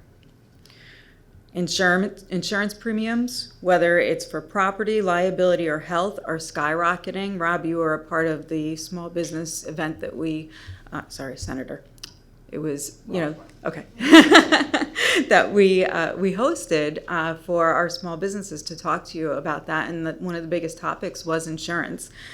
Businesses are paying more for less coverage, and homeowners and vehicle owners are facing rate hikes that threaten their stability. State energy initiatives are absolutely unpredictable, putting pressure on every small business, manufacturer, and household. Childcare is a fundamental piece of our workforce equation. It is unaffordable and unavailable for too many families, forcing talented workers, especially women, to leave the workforce. Another real case study, worker makes $60,000 a year to put their one child in childcare 5 days a week, 9 to 5, that would be approximately $25,000 a year to manage the rest of their living on $35,000 a year.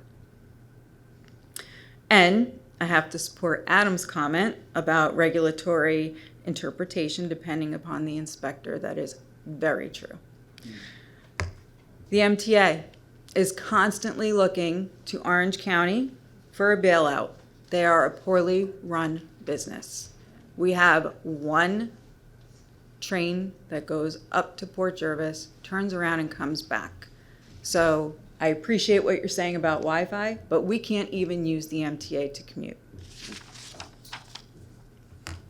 I don't believe in highlighting problems without suggested solutions. So to reverse these trends and restore an opportunity to New York, we have to pursue policies that make it easier to build and live and work here.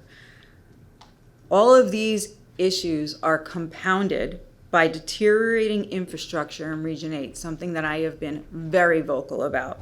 Our state roads and bridges are in decline, making commuting more expensive for workers, raising the cost for consumers, and hurting the timely delivery of goods and services in what should be the economic crossroads of the Northeast.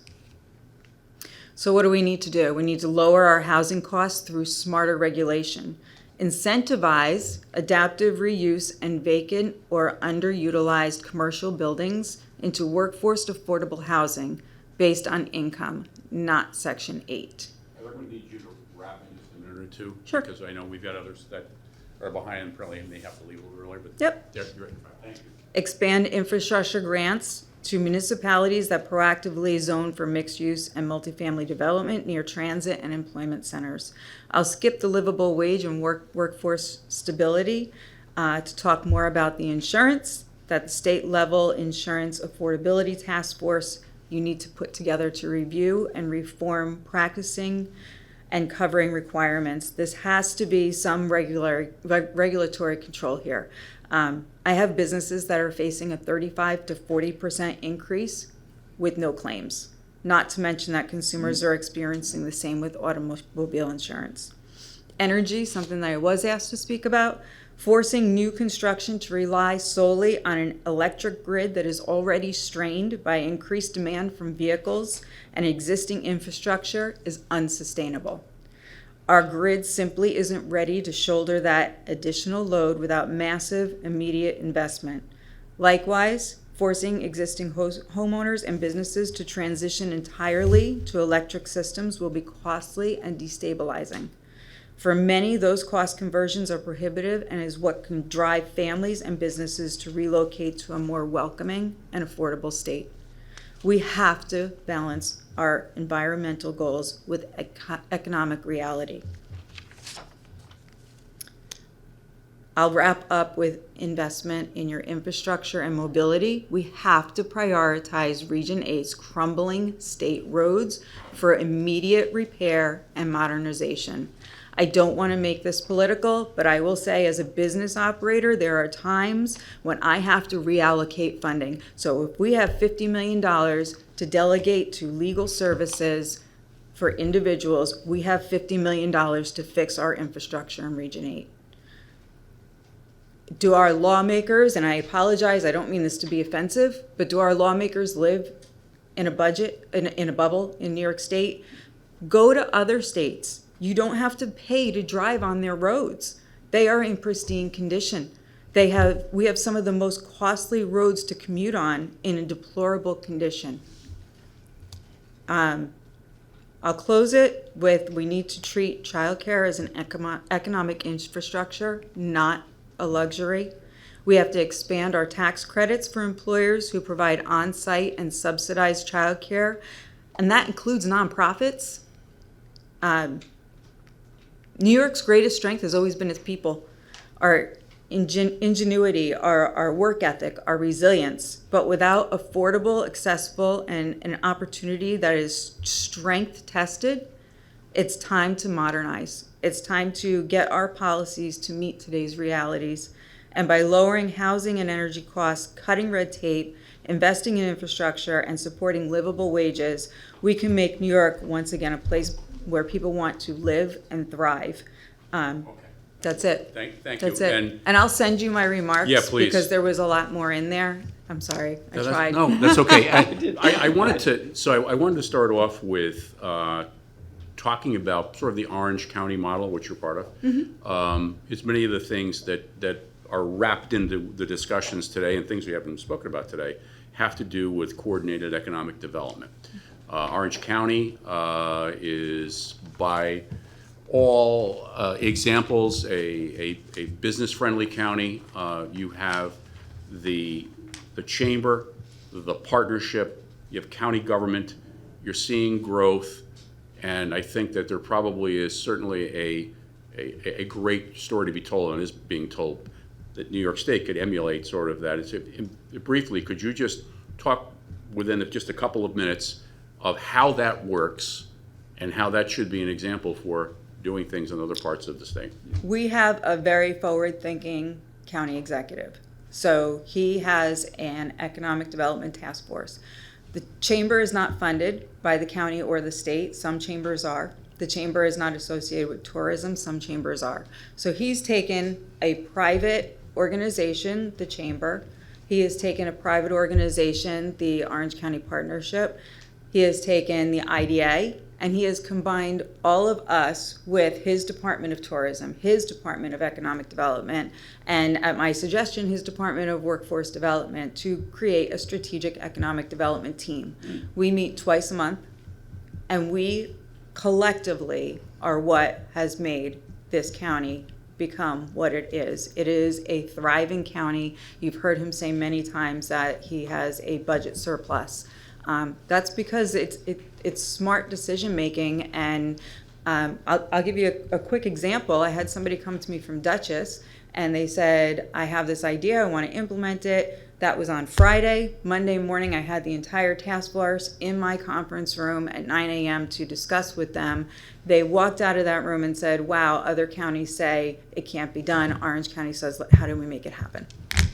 And Nat, for you, just, and we can also follow up, of course, after this. I'm interested in the how solar in the town of Phillipstown has become more prevalent. Is that due to zoning deregulation, or is it, how are they working within the system, NYSERDA partnerships? Well, I believe really what the policy did, there was a policy on the books. It just was almost impossible to read. And the new policy just made it more digestible from the point of view of the consumer. And at the same time, the town is working on a community solar facility that would go over the current landfill. So I think it was just a matter of clarification, because and also streamlining the regs a little bit, so not being so fussy about the height and the length. It just was a more readable and thus more enactable and encouraged policy, and it's working. Good. Bill? Yeah, so a few things I would say. So Heather, a lot of things you mentioned are my stump speech. And what I mean by that is, Rockland County has that same issue related to the MTA in terms of unreliable service that stations that haven't been upgraded since forever, and an unfair system that just doesn't work for us. We have so many people that work in live in Rockland that commute into New York City, and whether they're police officers, teachers, firemen, them paying the congestion pricing is just making it more and more unaffordable for them to stay in state. I think the governor always goes out and touts, and John Alibo always goes out and touts that congestion pricing is bringing in all this money. That was never the point. We knew that it was going to bring in the money, but it's bringing in the money for New York City, and it's not helping everybody else out in the suburbs. And they're not making the investment in the suburbs, Orange County, Rockland County, to have a plan for us to have that one-seat ride into the city. So, we feel your pain on that. With the Region 8, I think Region 8 has the most state roads. It's the state percentage underfunded. Right. The worst too. Yeah, the most roads Most in and the any worst. the most and the worst. Yeah. As they say, if nothing changes, nothing changes, right? And the fact is that, you have a mentality in the majority up in Albany, unfortunately, that really comes up with ideas before they really go through a deep dive and an analysis on how it's going to affect. The push towards electrification is the case study where it's just putting an immense amount of pressure on the utilities, and the prices are going up because of that, because the utility companies, I'm sure, are factoring that into their costs because they know what they need to do in terms of future infrastructure upgrades. So, I'm glad and I'm happy that you really enlightened me, both of you, on the struggles that are going up here in Putnam and in Orange counties. It's the same pressures we're feeling in Rockland, and we got to, I think, look at this next budget year and really make an investment in our infrastructure. I couldn't agree with you more. The infrastructure word is something that I talk about all the time in terms of the need to really improve the roads and bridges and put the investment in the infrastructure, especially when we're the highest tax counties, not only in the state but in the country, and to not have roads that are up to any condition and any standard that would be considered acceptable is just, to me, a negligence of everyone's obligations as state officials. So. Can I give you an example? Sure. I just came back from Greece. Our chamber trip was to Greece. That is a country that was in economic decline. That they crashed, right? Yeah. Their roads are like glass. They invest in their roads. Okay, great. Okay, now we can compare things to Greece, Bill, when we go back. On your next trip. We didn't get our invitation, so. Everybody can go. It's open to the public. Just to wrap this part up too, into what my colleague Senator Bill Weber has said is, we talk about the MTA, right, well-known.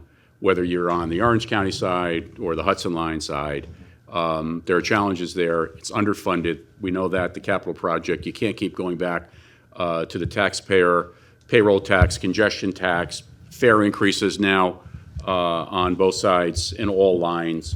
The one-seat ride issue, of course, is just so detrimental to individuals who don't want to drive, but they have to drive. And I think, and today there were articles, again, we're starting to see more cautionary tones on the grid capacity as we're moving forward.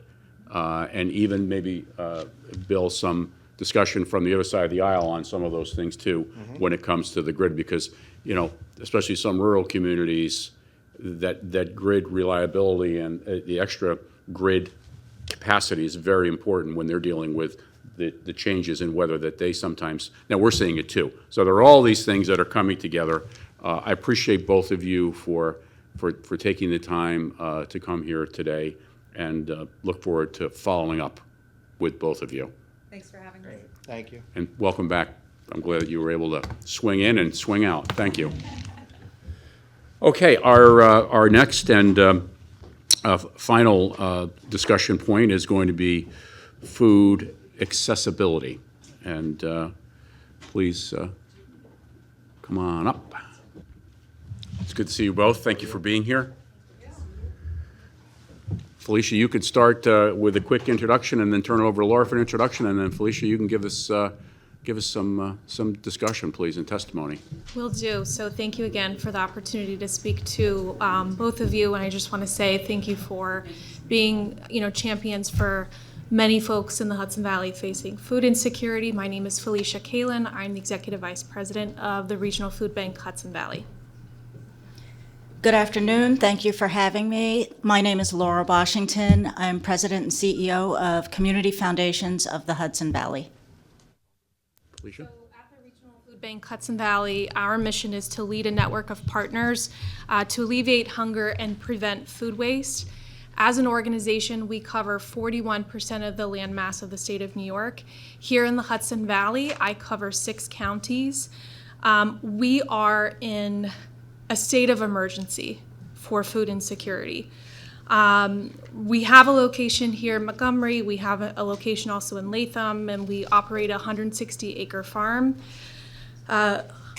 Food insecurity in Hudson Valley is about 11%. These are folks that we serve who don't qualify for SNAP, and we try to meet that gap working with several hundred agency partners across the Hudson Valley. As of November 1st, if the government shutdown continues, folks will not be receiving SNAP benefits until the shutdown, until everything comes back online. We are working diligently to try to mobilize as much as we can, but what we can do is really a drop in the bucket of what's needed. So just for perspective, last year in 2024, we distributed 54 million pounds of food. In November alone, we would need 36 million pounds of food if the government shutdown continues. So while we have many needs at the state level, that is really our main focus. We're asking all of the elected officials that we work with to come together to try to go through the political gridlock that we're currently facing at the federal level. Our state budget focus next year will be for HIPNAP at $75 million funding and Nourish New York. And I just wanted to highlight a good win for the state of New York. With Nourish New York funding, we're able to purchase local food from local farmers. So a lot of folks don't realize the food bank actually is a huge part of the local economy here in the Hudson Valley. We purchase a lot of the food that we distribute out, so we hope that a boost in that program will continue those efforts as well. We're concerned about federal cuts. I'm sure a few months ago you heard about the CCC funding cuts through the USDA. We face many challenges, and the challenges continue, but I'm here to say today there is certainly a direct correlation between affordability and food insecurity here in the Hudson Valley. Many of the folks that we see, because they're not eligible for SNAP benefits, they are working families, they are seniors. They're folks who have children in the schools. The universal school meals was an incredible success, and it certainly helps with the many children who are facing food insecurity, but it's simply not enough. We need to do more. So again, thank you for having us here today. Okay, well, thank you, Senators Rollison and Weber, for inviting me to share what we've been hearing across the Hudson Valley in Dutchess, Putnam, and Ulster counties. I'm glad to be here with you, and it was great to listen to so many people who are on the front lines of our region's affordability challenges. I'm Laura Washington, President and CEO of Community Foundations of the Hudson Valley. We are a regional philanthropic organization that helps individuals, families, and businesses turn their generosity into lasting positive change for the community.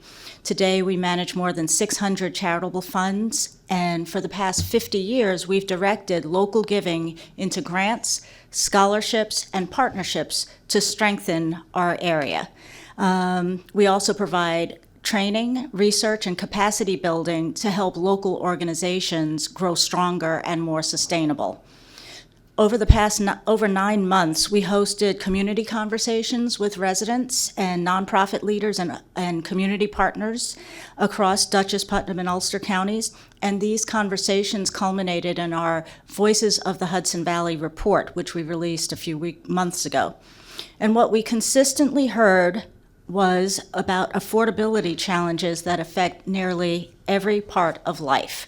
Residents and local leaders told us that housing, and it's in this order, housing, mental health, and addiction services, childcare, and nutritious food are among the most pressing needs in our region. And all of these, as you've heard over and over today, all of these issues are interconnected.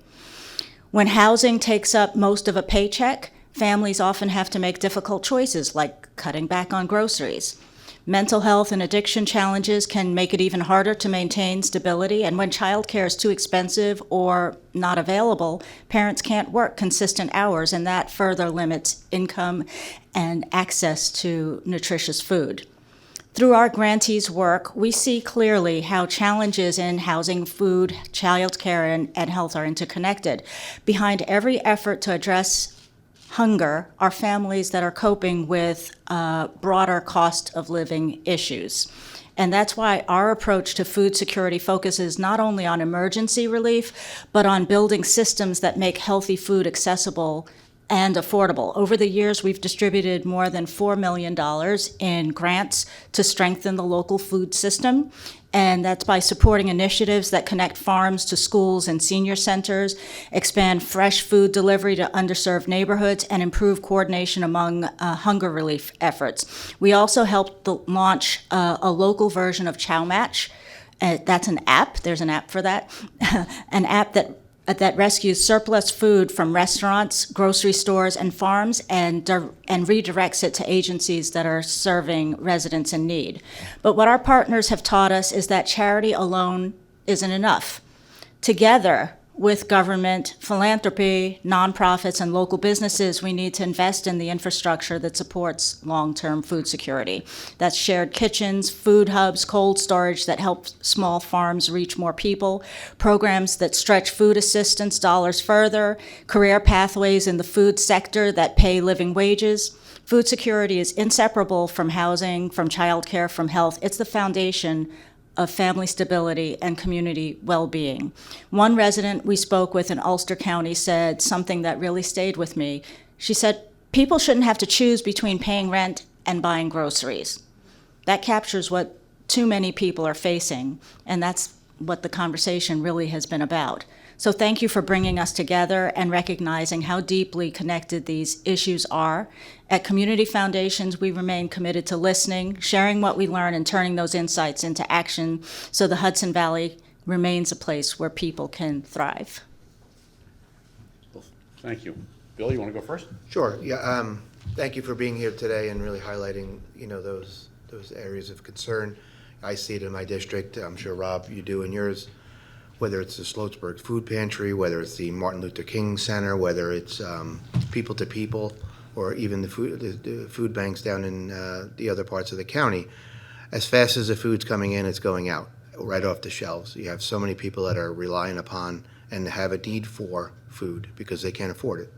I guess what I would say is what could the state be doing? Obviously we don't control what's going on in the federal government. Rob and I are, I'm sure he, as on the phone as much as I am, pushing for a solution that they can come to some sort of agreement that the federal government can move forward with it. But obviously, once that's done, because it'll get done at some point, what should the state be doing better, I guess, in terms of maybe policy? How much truly is the amount of money that really is the needed money to really help all these food banks and food programs throughout the state? I can start that Sure, conversation. either of you, sure. So in addition to, the many operational needs that we have, we built a new 50,000 square foot facility here in the town of Montgomery.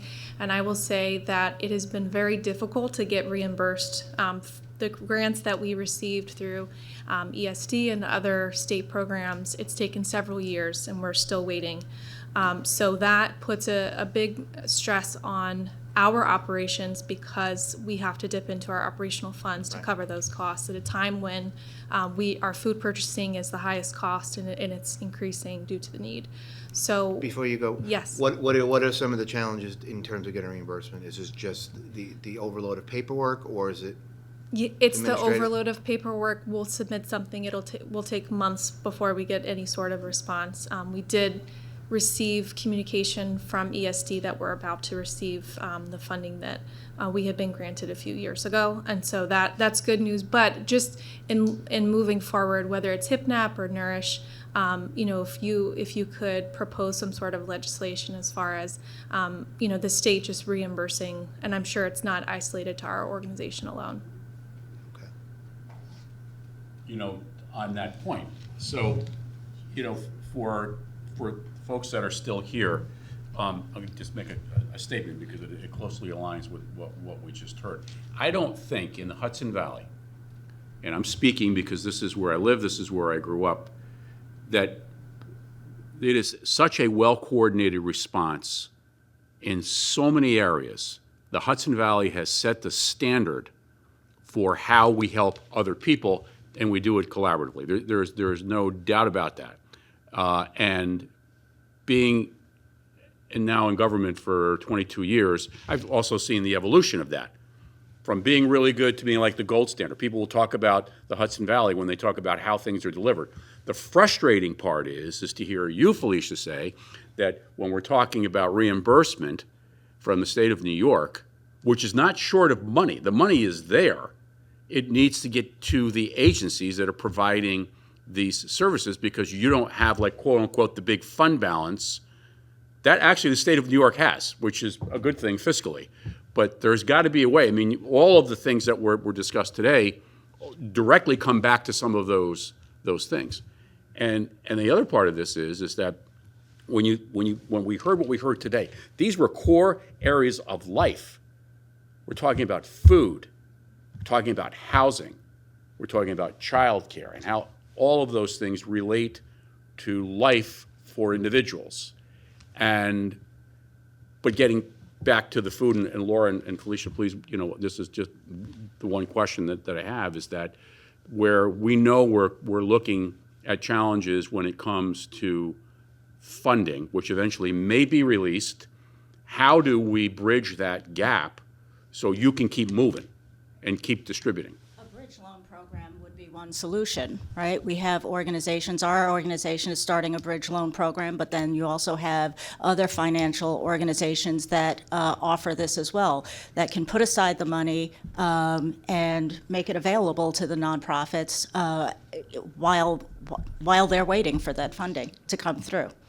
Yeah, because that, and just real quickly, because I still see Heidi there, is I remember when up at that first child care hearing in Albany, there were individuals, a couple providers from New York City, that it took so long for New York City through education, through Department of Education, DOE, to get the money that they had coming. They were actually putting their payroll on their own credit cards. And when you think of that, that just doesn't make any sense at any level. And again, getting back to the fact that in the DOE in the city, the money's there. Here in the state of New York, the money's there. Money goes and sits forever. It never goes away, but it doesn't go out the door as quickly as it should. So, right? I think you just mentioned you're waiting on something from 2 years ago. Think about it. Yeah. And we're coming, now, and we're talking about food, we're coming into the Thanksgiving season, and I just want to say thank you to the Food Bank for this wonderful initiative that you're going to be able to help people through the Thanksgiving season, because certainly everyone deserves to try to be thankful for something, and if you don't have the ability to really celebrate that because you can't afford those foodstuffs for a Thanksgiving meal, there's a lot of unintended consequences to that too. Absolutely. So our plan is to feed about 30,000 people here in the Hudson Valley. We have been doing emergency relief at West Point because there's many federal workers who aren't getting paid. Even if the government shutdown, dissipates and everything comes back together, there's a couple weeks where folks are still in need. And so providentially, we have a massive Thanksgiving distribution. We'll be at sites across the Hudson Valley, and we anticipate a lot of extra need the holiday season. Well, luckily, we live in an area that is so incredibly generous. People are generous with their time. They volunteer. They care about the communities. And volunteerism is a theme that runs strong throughout this community. But again, it can't only be, on the backs of the volunteers. Luckily, we can do private-public partnership. Philanthropy is here, and we can offer solutions. And philanthropy is optimistic. Thank you both. Thank you. Thank you so much. for what you're doing. Appreciate it. Appreciate both of you, of course. Well, Bill, I think that concludes our testimony. I want to thank everyone for coming to the town of Montgomery today. Again, thank the town of Montgomery and Supervisor Steve Brescia and Lauren Rowley for the gracious use of this hall. To all the staff, especially Tom and Mark, who came down to set up several hours early before we were able to be here today to do this. Thank you. And to everyone else, thank you for being here. I look forward to having these discussions in an expanded way. Now we get to look at the testimony in writing and highlight things, get back to you with questions and follow-up. Yeah, and I think as you'll see throughout the next few months, there'll be similar roundtable forums throughout the state because we need to match up the concerns and issues that are happening here. I'm sure they'll be similar throughout the state, but really get this stuff looked at, prioritized, hopefully in this year's budget, so that a lot of these concerns that we know everyone's facing, whether it's housing, whether it's childcare, whether it's just affordability in general, gets dealt with. We talk about it. It's been talked about probably since I'm a child, how unaffordable this area is to live, yet we seem to do nothing but talk, and hopefully the state will take, and the governor's executive budget will take a lot of our recommendations into consideration so that we can finally make a difference. Yep, and we'll continue to talk and to advocate and to push. Thank you. Great. Thank you, everyone. Good job. Good job. Yeah.